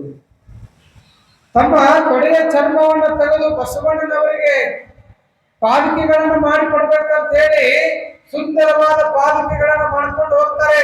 ಬಸವ ಬಸವ ಬಸವ ಅನ್ನುವಂತ ಕಾಯಕದೊಳಗೆ ನಿರತರಾಗಿರ್ತಕ್ಕಂಥ ಹರಳಯ್ಯ ಮತ್ತು ಕಲ್ಯಾಣಮ್ಮ ಪಾದಕಿಗಳನ್ನು ಮಾಡಿಕೊಂಡು ತಗೊಂಡು ಹೋಗಿ ಮಹಾಮಣಿಗೆ ಹೋಗ್ತಾರ. ಮಹಾಮಣಿಗೆ ಹೋದ ತಕ್ಷಣ ಯಾವಾಗ ಹರಳಯ್ಯನವರನ್ನ ಕಲ್ಯಾಣಮ್ಮನನ್ನು ನೋಡ್ತಾರ, ಅಪ್ಪ ಬಸವಣ್ಣವರಿಗೆ ಖುಷಿ ಆಗ್ತಾರೆ. ಶರಣರ ಬರವೆಮಗೆ ಪ್ರಾಣ ಜೀವಾಳವಯ್ಯ, ಶರಣರ ಬರವೆಮಗೆ ಪ್ರಾಣ ಜೀವಾಳವಯ್ಯ ಅಂದಂಗ ಸಂತೋಷದಿಂದ ಶರಣ ದಂಪತಿಗಳನ್ನ ಸ್ವಾಗತ ಮಾಡ್ಕೊಳ್ತಾರೆ. ಸೂರ್ಯನುದಯ ತಾವರೆಗೆ ಜೀವ, ಚಂದ್ರಮನುದಯ ನೈದಿಲಿಗೆ ಜೀವ, ಕೂಪರ ನಾವಿಗಳು ಕೂಟ ಜೀವಾಳ, ಕೂಡಲ ಸಂಗನ ಶರಣರ ಬರವೆಮಗೆ ಪ್ರಾಣ ಜೀವಾಳವಯ್ಯ ಅಂತ ಅಪ್ಪ ಬಸವಣ್ಣವರು ಹೇಳುವಂಗ ಶರಣರು ಬಂದ ತಕ್ಷಣ ಸಂತೋಷ ಪಟ್ಟಂತ ಬಸವಣ್ಣವರು ಇಲಾಂಬಿಕ ತಾಯಿ ಹೇಳ್ತಾರೆ, ನೀಲಾ ನೋಡಿಲ್ಲಿ ಶರಣ ದಂಪತಿಗಳಾಗಿರ್ತಕ್ಕಂಥ ಹರಳಯ್ಯ ಮತ್ತು ಕಲ್ಯಾಣಮ್ಮ ಮನೆಗೆ ಬರಬೇಕಾಗ ಸ್ವಾಗತ ಮಾಡ್ಕೊಂಡು ಬರ್ರಿ ಬರ್ರಿ ಬರ್ರಿ, ಬನ್ನಿರಿ ಬನ್ನಿರಿ ಅಂತಂದ್ರ ನಮ್ಮ ನೆಲ ಉಳ್ಳಿ ಹೋಗುದೆ. ಇವತ್ತು ಬರ್ತಕ್ಕಂಥವ್ರಿಗೆ ಬರ್ರಿ ಅನ್ನಂಗಿಲ್ಲ, ಕುತ್ಕೊಳ್ರಿ ಅನ್ನಂಗಿಲ್ಲ ನಾವು. ಹೀಗಾಗಿ ಬಂದ ಶರಣರಿಗೆ ಬರ್ರಿ ಅನ್ಬೇಕು, ಕುತ್ಕೊಳ್ರಿ ಅನ್ಬೇಕು. ಆ ನಿಟ್ಟಿನೊಳಗೆ ಅಪ್ಪ ಬಸವಣ್ಣನವರು ಅವ್ರನ್ನ ಕರೀತಾರೆ, ಕುಂದಿಸ್ತಾರ. ಏನಾಯ್ತು ಇಷ್ಟು ದೂರ ಬಂದಿರಿ ಅಂತಂದಾಗ ಅವಾಗ ಎಲ್ಲ ತೊಡೆ ಎಲ್ಲ ಎಲ್ಲ ರಕ್ತ ಆಗಿರ್ತದ. ಯಾಕ್ರಪ್ಪ ಇದೆಲ್ಲ ಏನಿದು ರಕ್ತ, ಏನಿದು ಅಂತ ಕೇಳಿದಾಗ ಅವಾಗ ಹಳ್ಳಿಯವ್ರು ಹೇಳ್ತಾರ, ಅಪ್ಪ ಬಸವಣ್ಣ, ನೀನ್ ಹಿಂಗ ರಾಜ ಬೀದಿಯೊಳಗೆ ಬರಕತ್ತಿದ್ದೆಪ್ಪ, ನೀನು ನಾನು ಒಂದು ಶರಣ ಹೇಳಿದೆ, ನೀನು 2 ಶರಣ ಹೇಳಿದ್ದಕ್ಕ ಅದಕ್ಕೆ ಭಾರ ಇಳಿಸ್ಕೊಳಕ ನಾನು ನನ್ನ ತೊಡೆಯ ಚರ್ಮದಿಂದ ನಿನಗ ಪಾದಕೆ ಮಾಡ್ಕೊಂಡು ಬಂದಿದ್ದೆ ಅಂತ ಹೇಳಿ ಆ ಪಾದಕೆಗಳನ್ನ ಕಾಲಿನ ಮೂಲಕ ಕಡಾಕ್ ಹೋಗ್ತಾರೆ. ಅವಾಗ ಬಸವಣ್ಣನವ್ರು ಅಂತಾರ, ಶರಣರ ಕಾಯಕ ನಿಷ್ಠೆ ಅಂತ ಹೇಳಿ ನೋಡಿ ಕಣ್ಣಾಗಿ ನೀರು ಬಂದ ಅಪ್ಪ ಬಸವಣ್ಣವ್ರು ಅಂತಾರ, ಇದೆಂತ ಕೆಲಸ ಮಾಡಿದ್ರಿ ಹರಳೆಯನವ್ರು ನೀವು, ಇದೆಂತ ಕೆಲಸ ಮಾಡಿಬಿಟ್ರಿ ನೀವು, ಎಂತ ಘೋರ ಅಪರಾಧ ಮಾಡಿಬಿಟ್ರಿ. ಕೇವಲ ಒಂದು ಮಾತು ದೊಡ್ಡದಾಗಿದ್ದಕ್ಕ ಆ ಮಾತಿನ ಋಣ ತೀರ್ಸಕ್ಕೆ ನೀವು ನಿಮ್ಮ ಚರ್ಮವನ್ನು ಹೋದು ಎಂತಹ ಭಾರವನ್ನು ನನಗ ಹೊಲಿಸ್ಬೇಕಲ್ವ, ಇದು ಕಣ್ಣಾಗಿ ನನಗೆ ನೋಡ್ಲಿಕ್ಕೆ ಆಗ್ತಾ ಇಲ್ಲ ಅಂತೇಳಿ ಕಣ್ಣೀರು ಪಟ್ಟಂತಹ ಬಸವಣ್ಣವ್ರು ಅಂತಾರ, ಇದು ಕೇವಲ ಇದು ಶರಣರ ಚಮ್ಮಾವಿಗೆ, ಇದು ಪೃಥ್ವಿಗೆ ಸಮಭಾರದಯ್ಯ ಅಂತ ಹೇಳಿ ಅಪ್ಪ ಬಸವಣ್ಣನವರು ಹೇಳ್ತಾರೆ. ನೋಡ್ರಿ, ಇದು ಪೃಥ್ವಿಗೆ ಸಮಭಾರದಯ್ಯ ಅಂತ ಹೇಳಿ ತಿಳ್ಕೊಂಡು, ಇದು ನಾನು ಕಾಲಲ್ಲಿ ಮೆಟ್ಟುವಂತಹ ಚಮ್ಮಾವಿಗಳಲ್ಲಪ್ಪ, ಇದು ಸಂಗಮನಾಥ ಮೆಟ್ಟುವಂತಹ ಪಾದಕಿಗಳಂತೇಳಿ ಅಪ್ಪ ಬಸವಣ್ಣನವರು ತಲೆ ಮೇಲೆ ಹೊತ್ತುಕೊಂಡು ಶರಣ ಸತಿ ಲಿಂಗಪತಿಯಾಗಿರ್ತಕ್ಕಂಥ ಅಪ್ಪ ಬಸವಣ್ಣ ಯಾವ ಹರಳೆಯ ಮತ್ತು ಕಲ್ಯಾಣಮ್ಮ ಮಾಡಿಕೊಂಡು ಬಂದಿರತಕ್ಕಂಥ ಪಾದಕಿಗಳನ್ನ ಕಾಲೊಳಗೆ ಮೆಟ್ಟಲಿಲ್ಲ. ಇದು ಸಂಗಮನಾಥ ಮೆಟ್ಟುವಂತಹ ಪಾದಕಿಗಳು ಅಂತೇಳಿ ತಿಳ್ಕೊಂಡು ತಲೆ ಮೇಲೆ ಹೊತ್ಕೊಳ್ತಾರೆ. ಇಪ್ಪ ಇಂತಹ ಭಾರ ನಮ್ಮ ಮೇಲೆ ಹೊರಿಸ್ಬೇಡ್ರಿ, ನಾವಂತಹ ದೊಡ್ಡವರಲ್ಲ ಅಂತ ಹರಳೆಯನ್ನವರು ಹೇಳಿದ್ರು ಕೂಡ ಯಾರು ದೊಡ್ಡವರಪ್ಪ ಇಲ್ಲಿ, ಯಾವ ಜಾತಿಯಿಂದ ದೊಡ್ಡವರಂತ ಹೋಲಿಸ್ಲಿಕ್ಕೆ ಆಗ್ತದ? ಇಲ್ಲಿ ಜಾತಿ ದೊಡ್ಡದಲ್ಲ, ನೀತಿ ದೊಡ್ಡದ್ರಪ್ಪ, ನೀವು ಮಾಡಿರುವಂತ ಸೇವೆ ಬಹಳ ದೊಡ್ಡದು ಅಂತಕ್ಕಂಥ ಮಾತನ್ನ ಹೇಳಿ ಅಪ್ಪ ಬಸವಣ್ಣ ತಲೆ ಮೇಲೆ ಬಂದಿರುವಂತಹ ಎಂತಹ ದೊಡ್ಡ ಶ್ರೇಷ್ಠತೆ, ಎಂತಹ ಒಂದು ವ್ಯವಸ್ಥೆ ಒಳಗೆ ನಾವು ಬದುಕಿದೀವಿ, ಎಷ್ಟು ಪುಣ್ಯ ಮಾಡಿವಿ ನಾವು, ಎಷ್ಟು ಅಂತಹ ಬಸವಣ್ಣನನ್ನ ಅಂತಹ ಲಿಂಗಾಯತ ಧರ್ಮದೊಳಗ ನಾವು ಕೂಡ ಬಸವ ಅನ್ಕೊಂಡು ಬದುಕಾಕತ್ತೀವಿ ಅಂತಂದ್ರ ನಮ್ಮಷ್ಟು ಪುಣ್ಯವಂತರು ಈ ಜಗತ್ತಿನೊಳಗೆ ಯಾರು ಇಲ್ಲ ಅಂತಕ್ಕಂಥದ್ದು ಯಾರು ಇಲ್ಲ. ಅದಕ್ಕೆ ಹೇಳ್ತಾರೆ, ಬಸವನ ಹಾಡದವರ ಬಸವನ ಹೊಗಳದವರ ಎನ್ನಂತ ತೋರದಿರಯ್ಯ ಅನ್ನುವಂಗ ಅಪ್ಪ ಬಸವಣ್ಣನವರನ್ನ ದಿನನಿತ್ಯವೂ ಕೂಡ ಒಂದು ಸಾರಿ ಆದ್ರೂ ಕೂಡ ನೀವು ನೆನೆಸಲಿಲ್ಲ ಅಂತಂದ್ರ ನಿಮ್ಮಷ್ಟು ಕರಿಮೆಗಳೇ ಯಾರು ಇಲ್ಲ ಅಂತಕ್ಕಂಥದ್ದನ್ನು ತಿಳ್ಕೊಂಡ್ಬಿಡಿ. ಅದಕ್ಕ ನೀನ್ಯಾಕೋ ನಿನ್ನ ಹಂಗ್ಯಾಕೋ, ನಿನ್ನ ನಾಮದ ಬಲ ಒಂದಿದ್ದರೆ ಸಾಕು ಅನ್ನುವಂಗ ಅಪ್ಪನ ಒಂದು ಹೆಸರು ಸಾಕ ನಮ್ಮ ಬದುಕು ಪಾವನಾಗಿರ್ತದೆ ಅಂತ ಅಪ್ಪ ಬಸವಣ್ಣನವರು ತಲೆ ಮೇಲೆ ಹೊತ್ತುಕೊಂಡು ಇವು ನಿಮ್ಮ ಮನೆಯೊಳಗೆ ಇರಲಿ ಅಂತ ಹೇಳಿ ಮತ್ತೆ ಅವುಗಳನ್ನ ಕೊಟ್ಟು ಕಳಿಸ್ತಾರ. ಯಾವಾಗ ಹರಳೆಯನ್ನವರು ಅವುಗಳು ಸಂಗಮನಾಥನ ಪಾಲಿಕೆ ಅಂತ ಅವರು ತಲೆ ಮೇಲೆ ಹೊತ್ಕೊಂಡು ಹೋಗುವಂತ ಸಂದರ್ಭ, ಅಂತ ಸಂದರ್ಭಕ್ಕೆ ಬಂದು ಬಿಡ್ತದೆ ನೋಡಿ ದಾಳಿ. ಕಲ್ಯಾಣದ ಕ್ರಾಂತಿಯ ಸಂದರ್ಭ ಒದಗಿ ಬಂದಂಗ ಯಾವಾಗ ಹರಳೆಯನ್ನವರು ತಲೆ ಮೇಲೆ ಹೊತ್ಕೊಂಡು ಹೊಂಟಿದ್ರು, ಅದ ದಾರಿ ಒಳಗ ಬ್ರಾಹ್ಮಣ ಕುಲದ ಒಬ್ಬ ಮಂತ್ರಿ ಆದಂತ ಮಧುವರಸ, ಯಾರು ಬರ್ತಾರೆ ಇಲ್ಲಿ?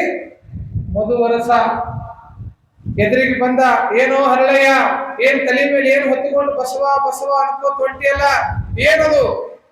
ಅವಾಗ ಹರಳಯ್ಯನವ್ರು ಅಂತಾರೆಪ್ಪ, ಇದು ಪಾದಕಿಗಳದವ್ರಪ್ಪ, ಅಪ್ಪ ಬಸವಣ್ಣನವರು ಸಂಗಮನಾಥನ ಪಾದಕೆ ಅಂತ ಹೇಳ್ಯಾರ, ಅದಕ್ಕೆ ತಗೊಂಡ್ ಹೊಂಟೀನಿ, ಎಲ್ಲಿ ತೋರಿಸಿಲ್ಲ ನನಗ ಅಂತ ಮಧುವರಸ ಹೇಳ್ತಾನೆ.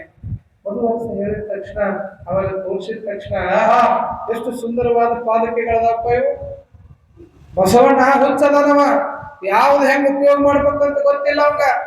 ಅವಂಗ ಹೋಗಿ ಕೊಡಕ್ ಹೋಗಿ ನಿನಗೆ ಬುದ್ಧಿ ಐತೇನ ತಾಯಿಲಿ ನಾನ್ ಬಿಟ್ಟುಕೊತೀನಿ ಅಂತ ಹೇಳಿ ಶರಣರು ಮಾಡಿರ್ತಕ್ಕಂತಹ ಆ ಪಾದಕಿಗಳನ್ನು ಏನ್ ಮಾಡ್ತಾನೆ ಮಧುವರಸ ತಾನು ಕಾಲಿನೊಳಗೆ ಬೆಟ್ಕೊತಾನೆ. ಯಾವಾಗ ಆ ಪಾದಕಿಗಳನ್ನ ಕಾಲೊಳಗೆ ಮೆಟ್ಟಿದನೋ ಅವಾಗ ಮಧುವರಸನ ಮೈ ಎಲ್ಲ ಉರಿ ಉರಿ ಉರಿ ಉರಿ ಉರಿ ಉರಿ ಪ್ರಾರಂಭ ಆಗ್ತಾರೆ. ಹಿಂಗ್ ಉರಿ ಅನ್ಕೊಂತ ನೆಲದ ಮೇಲೆಲ್ಲ ಒದ್ದಾಡಕ್ ಚಾಲೂ ಮಾಡ್ತಾನೆ. ಹಿಂಗ್ ಒದ್ದಾಡ್ಕೊಂತಿದ್ದಂತ ಸಂದರ್ಭದೊಳಗ ಪಾದಕಿಗಳನ್ನ ಅಲ್ಲೇ ಬಿಸಾಕ್ತಾನೆ. ಅವುಗಳನ್ನು ತಗೊಂಡು 15 ಮನೆಗೆ ಬರ್ತಾರೆ. 1 ದಿನ ಆಯ್ತು, 2 ದಿನ ಆಯ್ತು, 15 ದಿನ ಆದ್ರೂ ಕೂಡ ಮಧುವರಸನ ಮೈ ಉರಿ ಕಡಿಮೆ ಆಗ್ಲಿಲ್ಲ. ಅವಾಗ ಮಧುವರಸನಿಗೆ ಗೊತ್ತಿಲ್ಲದಂಗನ ಮಧುವರಸನ ಹೆಂಡತಿ ಮತ್ತು ಮುದ್ದಾದ ಮಗಳು ಇಬ್ರು ಕೂಡ ಅಪ್ಪ ಬಸವಣ್ಣವ್ರ ಕಡೆಗೆ ಬರ್ತಾರೆ. ಅಪ್ಪ ಬಸವಣ್ಣ, ನನ್ನ ಪತಿದೇವನಿಗೆ 15 ದಿನ ಮೈಯೆಲ್ಲ ಉರಿ ಉರಿ ಅಂತಾನ, ಎಷ್ಟು ಔಷಧ ಉಪಚಾರ ಮಾಡಿದ್ರು ಕೂಡ ಹೋಗ್ತಾ ಇಲ್ಲ. ಹಿಂಗ ಯಾವ್ದೋ ಒಂದು ಶರಣರು ಮಾಡಿರುವಂತ ಪಾಲಿಕೆಗಳನ್ನ ಕಾಲೊಳಗೆ ಮೆಟ್ಟಿದ್ದಂತ ಅವಾಗಿಂದ ಹಿಂಗ ಉರಿ ಉರಿ ಅನ್ನಕತ್ತಾನ. ಇದಕ್ಕೆ ಪರಿಹಾರ ನೀನ ಹೇಳು ಅಂತಂದಾಗ ಅವಾಗ ಬಸವಣ್ಣನವರು ಹುಸುನಕ್ಕೂ ಹೇಳ್ತಾರಂತ, ಶರಣರ ಕಾಯಕ ನಿಷ್ಠತೆ ಅವರನ್ನ ನೀನು ನಿನ್ನ ಗಂಡ ಅವರನ್ನ ಕ್ಷುಲ್ಲಕವಾಗಿ ಕಂಡದ್ದಕ್ಕ ಈ ಪರಿಸ್ಥಿತಿ ಬಂದದವ. ಶರಣರು ಮೆಟ್ಟಿದ ದರೆ ಪಾವನವಯ್ಯ, ಶರಣರು ನುಡಿದ ಮಾತೆ ಅವು ವೇದ ತತ್ವಗಳಯ್ಯ ಅನ್ನುವಂಗ ಶರಣರನ್ನ ನಿಂದಿಸ್ಯಾನ ಅಂತಂದ ಮೇಲೆ ಇಂಥ ಕಷ್ಟ ಬಂದ ನನ್ನ ಗಂಡ ಕೈ ತಿಳ್ಕೊಂಡು ಅವಾಗ ಇದಕ್ಕೆ ಪರಿಹಾರ ಹೇಳು ಬಸವಣ್ಣ ಅಂತಂದಾಗ ಇದಕ್ಕೆ ಪರಿಹಾರ ಹರಳೆಯನ ಮನೆಯೊಳಗನ್ನ ಸತ್ಯ ಶುದ್ಧ ಕಾಯಕವನ್ನು ಮಾಡ್ತಕ್ಕಂಥ ಹರಳೆಯನವರ ಪಾಲಿಕೆಗಳನ್ನು ಮಾಡುವಂತ ಆ ಚರ್ಮವನ್ನು ಹದ ಮಾಡುವಂತ ಆ ಮಡಿಕೆಯ ನೀರನ್ನ ತಗೊಂಡೋಗಿ ನಿನ್ನ ಗಂಡನ ಮೈಗೆ ಹಚ್ಚುವ. ಅವಾಗ ಅದಕ್ಕೆ ಪರಿಹಾರ ತಂದ ತಕ್ಷಣ ಹೆಂಡತಿ ಮಗಳು ಹರಳೆಯನ ಮನೆಗೆ ಹೋಗಿ ಕ್ಷಮೆ ಕೇರಿ ಆ ಮಡಿಕೆಯೊಳಗಿರ್ತಕ್ಕಂಥ ಆ ಚರ್ಮವನ್ನು ತೊಳಿತಕ್ಕಂಥ ನೀರನ್ನ ತಗೊಂಡು ಬಂದು ಯಾವಾಗ ಮಧುವರಸನ ಮೈಗೆ ಹಚ್ತಾಳೋ ಹಚ್ಚಿದ ಕ್ಷಣಾಂತದೊಳಗ ಮಧುವರಸನ ಮೈಯಲ್ಲಿರ್ತಕ್ಕಂಥ ಉರಿ ಎಲ್ಲ ಹೋಗಿತ್ತು ಅಂತಕ್ಕಂಥದ್ದು ಶರಣರ ಜೀವನ ದರ್ಶನಗಳು. ಅವಾಗ ಮಧುವರಸ ಕೇಳ್ತಾನೆ, ಅಲ್ಲ ಯಾವ್ಯಾವ ಔಷಧಿ ಹಚ್ಚಿದ್ರು ಚರ್ಮದ ಮೈ ನೋವು ಉರಿ ಹೋಗ್ಲಿಲ್ಲ, ಇದೇನಿದೆ ತಂದು ಹಚ್ಚಿ ಅಂತಂದಾಗ ಅವಾಗೆಲ್ಲ ವಿಸ್ತಾರವಾಗಿ ಆ ಮಡದಿ ಎಲ್ಲವನ್ನ ಹೇಳಿದಾಗ ಅವಾಗ ಮಧುವರಸನ ಮನಸ್ಸು ಕರೆಕ್ತದ. ಎಂತ ಶರಣರನ್ನು ಪರೀಕ್ಷೆ ಮಾಡಕ್ ಹೋದ್ವಿ, ರಾತ್ರಿ ಎಲ್ಲ ಗಂಡ ಹೆಂಡತಿ ಕುಂತು ವಿಚಾರ ಮಾಡಿ, ಹಂಗಾರ ನಾವು ಮಾಡಿದ ಕರ್ಮಕ್ಕ, ನಾವು ಮಾಡಿದ ತಪ್ಪಿಗೆ ಪ್ರಾಯಶ್ಚಿತ್ತವಾಗಿ ನಾವೇನಾದ್ರೂ ಪರಿಹಾರ ಮಾಡ್ಕೊಳ್ಬೇಕಲ್ಲ ಅನ್ನುವಂತ ವಿಚಾರವನ್ನು ಮಾಡಿದ ಮಧುವರಸ ದಂಪತಿಗಳು ವಿಚಾರ ಮಾಡ್ತಾರೆ. ಅವಾಗ ಒಂದು ತೀರ್ಮಾನಕ್ಕೆ ಬರ್ತಾರೆ ಗಂಡ ಹೆಂಡತಿ. ಏನ್ ತೀರ್ಮಾನಕ್ಕೆ ಬರ್ತಾರ ಅಂತಂದ್ರ, ಹರಳಯ್ಯ ಮತ್ತು ಕಲ್ಯಾಣಮ್ಮನಿಗೆ ಒಬ್ಬ ಸುಂದರವಾಗಿರ್ತಕ್ಕಂಥ ತರುಣನಾಗಿರುವಂತ ಯುವಕ ಒಬ್ಬ ಗಂಡು ಮಗ ಇದ್ದಾನ. ಆ ಮಗನ ಹೆಸರು ಶೀಲವಂತ. ಯಾವ ಹರಳಯ್ಯ ಮತ್ತು ಕಲ್ಯಾಣಮ್ಮನ ಮಗನ ಹೆಸರೇನು? ಶೀಲವಂತ. ಆ ಶೀಲವಂತನಿಗೆ ನಮ್ಮ ಮುದ್ದಾದ ಮಗಳಾಗಿರ್ತಕ್ಕಂತಹ ಆ ಮಗಳ ಹೆಸರೇನು? ಲಾವಣ್ಯವತಿ. ಹರಳಯ್ಯನ ಮಗನಾದಂತ ಶೀಲವಂತನಿಗೆ ನಮ್ಮ ಮಗಳಾದಂತ ಲಾವಣ್ಯವತಿಯನ್ನ ಕೊಟ್ಟು ನಾವು ಮದುವೆ ಮಾಡಿಬಿಟ್ಟಿವಿ ಅಂದ್ರೆ ನಮ್ಮ ಕರ್ಮವೆಲ್ಲ ದೂರ ಆಗಿಬಿಡ್ತಾವ, ನಾವು ಮಾಡಿದ ತಪ್ಪಿಗೆ ಪ್ರಾಯಶ್ಚಿತ್ತ ಆಗ್ತದ ಅಂತಕ್ಕಂಥದ್ದನ್ನು ವಿಚಾರ ಮಾಡಿರ್ತಕ್ಕಂಥ ಮಧುವರಸ ದಂಪತಿಗಳು ಹರಳಯ್ಯನವ್ರಿಗೆ ಬಂದು ಕೇಳ್ತಾರೆ, ಹರಳಯ್ಯನವ್ರೇ ನಾವು ಮಾಡಿದ ತಪ್ಪಾಗಿದ್ರಪ್ಪ, ಅದಕ್ಕ ನಮ್ಮ ಲಾವಣ್ಯವತಿಯ ಮಗಳನ್ನ ನಿಮ್ಮ ಶೀಲವಂತ ಮಗನಿಗೆ ನಾವು ಕನ್ಯಾದಾನವನ್ನು ಮಾಡ್ಲಿಕ್ಕೆ ತಯಾರಿದ್ದೀವಿ, ನಮ್ಮ ಜೊತೆಗೆ ಸಂಬಂಧ ಬೆಳೆಸ್ರಿ ಅಂತಕ್ಕಂಥ ಮಾತನ್ನ ಮಧುವರಸರು ಹರಳಯ್ಯನವರಿಗೆ ಹೇಳ್ತಾರೆ. ಮುಂದೆ ಹರಳಯ್ಯ ಮತ್ತು ಮಧುವರಸರ ಮಕ್ಕಳ ಕಲ್ಯಾಣ ಆಗ್ತದೋ ಇಲ್ಲೋ, ಅದಕ್ಕೆ ಮುಂದೆ ಕಲ್ಯಾಣದೊಳಗೆ ಅಲ್ಲಮ ಪ್ರಭುದೇವರು ಬಸವಣ್ಣವ್ರು ಏನ್ ಹೇಳ್ತಾರೆ ಅನ್ನುವಂಥ ವಿಚಾರವನ್ನ ನಾಳೆ ದಿನದ ಪ್ರವಚನದಲ್ಲಿ ನೋಡೋಣ ಅನ್ನುವಂಥ ಮಾತನ್ನ ತಿಳಿಸ್ತಾ, ಈ ರೀತಿಯಾಗಿರ್ತಕ್ಕಂಥ ಕಲ್ಯಾಣದ ಶರಣರ ವ್ಯವಸ್ಥೆಯೊಳಗೆ ಹಲವಾರು ಶರಣರು ಕಾಯಕವನ್ನು ಮಾಡ್ತಾರೆ. ಕಲ್ಯಾಣದ ಕಡೆಯ ಕಲ್ಯಾಣದ ಕ್ರಾಂತಿಯ ಸಂದರ್ಭ ಒದಗಿ ಬಂದಿರತಕ್ಕಂಥದ್ದು. ಈ ರೀತಿಯಾಗಿರುವಂತಹ ಶರಣರ ಜೀವನ ದರ್ಶನ ಪ್ರವಚನದಲ್ಲಿ ಸುಮಾರು 10 ದಿನಗಳ ಕಾಲ ಸವಿಸ್ತಾರವಾಗಿರ್ತಕ್ಕಂಥ ಶರಣರ ಸಿದ್ಧಾಂತವನ್ನು ಕೇಳುವಂತ ವ್ಯವಸ್ಥೆ ಈ ವೇದಿಕೆ ಮೇಲಾಗಿದೆ. ನಾಳೆ ಒಂದು ದಿನ ಅಪ್ಪನ ಜಯಂತಿಯ ಕಾರ್ಯಕ್ರಮ. ಇವತ್ತೆಲ್ಲ ತಾಯಂದಿರು ಕೂಡಿ ರಂಗೋಲಿ ಹಾಕಿ ಶುಚಿಗೊಳಿಸಿ ಅಪ್ಪನ ವೃತ್ತವನ್ನು ಬಹಳ ಶುಚಿಗೊಳಿಸಿದಿರಿ. ಆ ಸೇವೆಯನ್ನು ಮಾಡಿರುವಂತ ಕಾರ್ಯಕರ್ತರಿಗೆ ಒಂದು ಜೋರಾದ ಚಪ್ಪಾಳೆ ತಟ್ಟಿ ತಾವೆಲ್ಲ ಅಭಿನಂದನೆಯನ್ನು ಸಲ್ಲಿಸಬೇಕು ಅನ್ನುವಂತ ಮಾತನ್ನ ಈ ಸಂದರ್ಭದಲ್ಲಿ ತಿಳಿಸ್ತಾ, ನಾಳೆ ಒಂದು ದಿನದ ಕಾರ್ಯಕ್ರಮದಲ್ಲಿ ಏನು ಮಕ್ಕಳಿಗೆ ವೇಷಭೂಷಣವನ್ನು ಹಾಕಿಸ್ಕೊಂಡು ವೇದಿಕೆ ಮೇಲೆ ಕರ್ಕೊಂಡು ಬರುವಂತ ಕೆಲಸವನ್ನ ಎಲ್ಲ ತಾಯಂದ್ರು ಮಾಡಬೇಕು. ಜೊತೆಗೆ ಮೆರವಣಿಗೆಯಲ್ಲಿ ಎಲ್ಲ ಆಯಾ ಸಮಾಜದ ಬಂಧುಗಳು ಎಲ್ಲರೂ ಕೂಡ ವೇಷಧಾರಿಗಳಾಗಿ ಅಪ್ಪನ ಜಯಂತಿಯ ಮೆರವಣಿಗೆಯಲ್ಲಿ ನಾವೆಲ್ಲ ಪಾಲ್ಗೊಳ್ಳೋಣ ಅನ್ನುವಂತ ಮಾತನ್ನು ತಿಳಿಸ್ತಾ, ನನಗೆ ಇಲ್ಲಿವರೆಗೂ ಪ್ರವಚನ ಸೇವೆ ಮಾಡಲಿಕ್ಕೆ ಅವಕಾಶ ಕೊಟ್ಟಂತ ತಮ್ಮೆಲ್ಲರಿಗೂ ಶರಣಾರ್ಥಿಗಳನ್ನು ತಿಳಿಸ್ತಾ ನನ್ನ ಇವತ್ತಿನ ಪ್ರವಚನ ಸೇವೆಗೆ ಮಂಗಲ ಕೋರ್ತೇನೆ. ಎಲ್ಲರಿಗೂ ಶರಣಾರ್ಥಿಗಳು. ಬಸವತಿ ರಕ್ಷಣೆ ಹೇಳ್ಬೇಕಂತ ವಿನಂತಿಸಿ ಮಾಡ್ತಾ ಇದ್ದೀನಿ. ಶರಣ ಶ್ರೀ ವೆಂಕಟರಾವ್ ನಾಡಗೌಡ ಸರ್.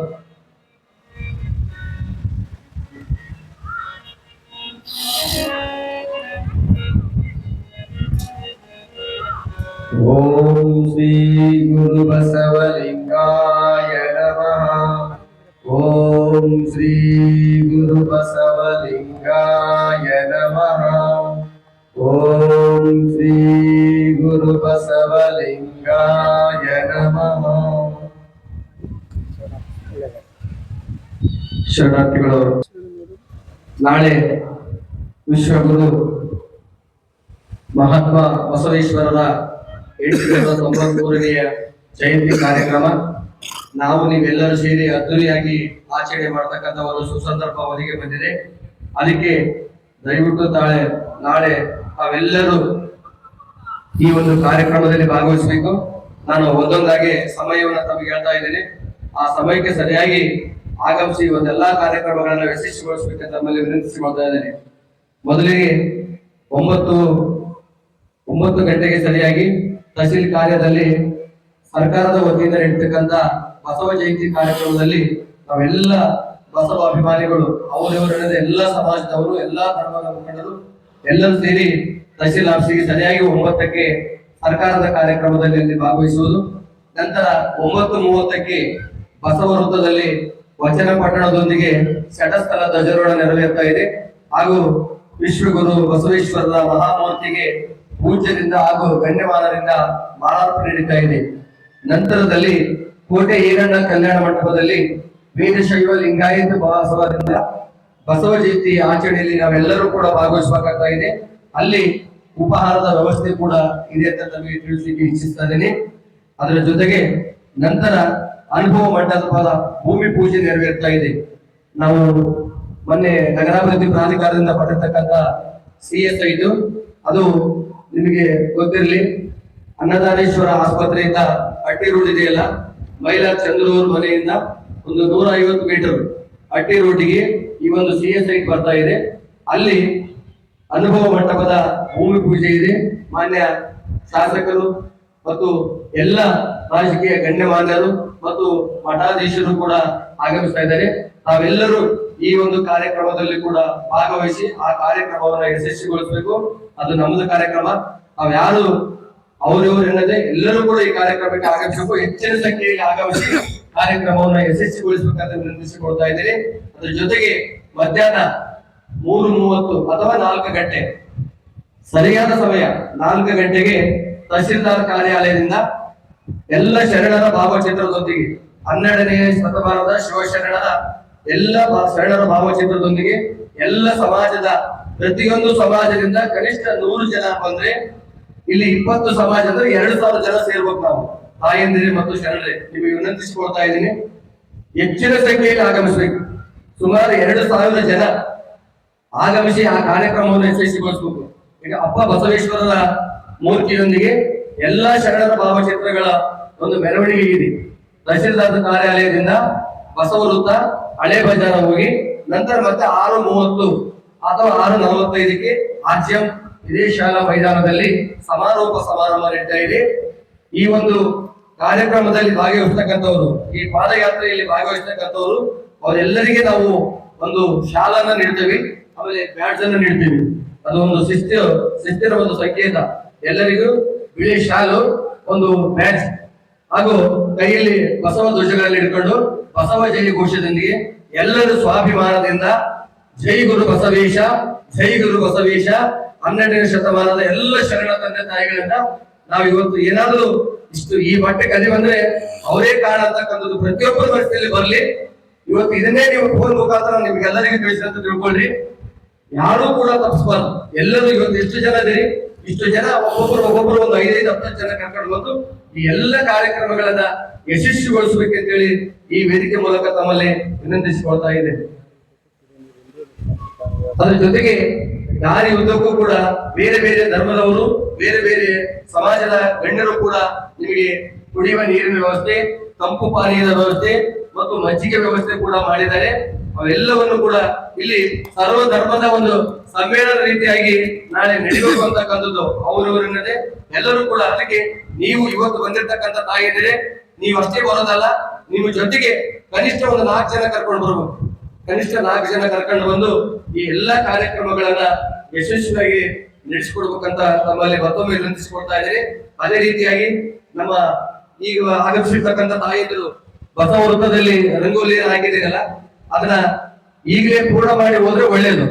ಪ್ರಸಾದ ಮುಗಿಸ್ಕೊಂಡ್ಮೇಲೆ ಅಲ್ಲಿರ್ತಕ್ಕಂಥ ಬಾಕಿ ಕೆಲಸಗಳಿದಾವೆ, ಇನ್ನು ಸ್ವಲ್ಪ ರಂಗೋಲಿ ಹಾಕೋದಿದೆ, ಸಡಸ್ಥಳದ ರಂಗೋಲಿ ಹಾಕಿಲ್ಲ, ಇನ್ನೂ 1-2 ರಂಗೋಲಿಯನ್ನ ಹಾಕಿ ನೀವು ಹೋದ್ರೆ ಒಳ್ಳೇದು. ಯಾಕಂದ್ರೆ ಬೆಳಿಗ್ಗೆ ಬಂದು ಹಾಕಕ್ ಆಗಲ್ಲ, ನಿಮಗೆ ಸಮಯ ಸಿಗೋದಿಲ್ಲ. ಅದಕ್ಕೆ ಅದನ್ನು ಕೂಡ ತಮಗೆ ವಿನಂತಿಸಿಕೊಳ್ತಾ ಇದ್ದೇನೆ. ಎಲ್ಲರಿಗೂ ಶರಣಾರ್ಥಿಗಳು. ಈಗ ವಚನ ಮಂಗಲ.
ಮಹಾತ್ಮ ವಿಶ್ವಗುರು ಬಸವಣ್ಣನವರಿಗೆ, ಅಲ್ಲಮ ಪ್ರಭುದೇವರಿಗೆ, ವೈರಾಗ್ಯ ನಿಧಿ ಅಕ್ಕ ಮಹಾದೇವಿ ತಾಯಿಯವರಿಗೆ, 12ನೇ ಶತಮಾನದ ಬಸವಾದಿ ಶಿವ ಶರಣರಿಗೆ ಎಲ್ಲರಿಗೂ ಶುಭವಾಗಲಿ. ಶರಣಾರ್ಥಿ. ಎಲ್ಲರೂ ಪ್ರಸಾದವನ್ನ ಸ್ವೀಕರಿಸಿ ಹೋಗ್ಬೇಕಾಗಿ ವಿನಂತಿ.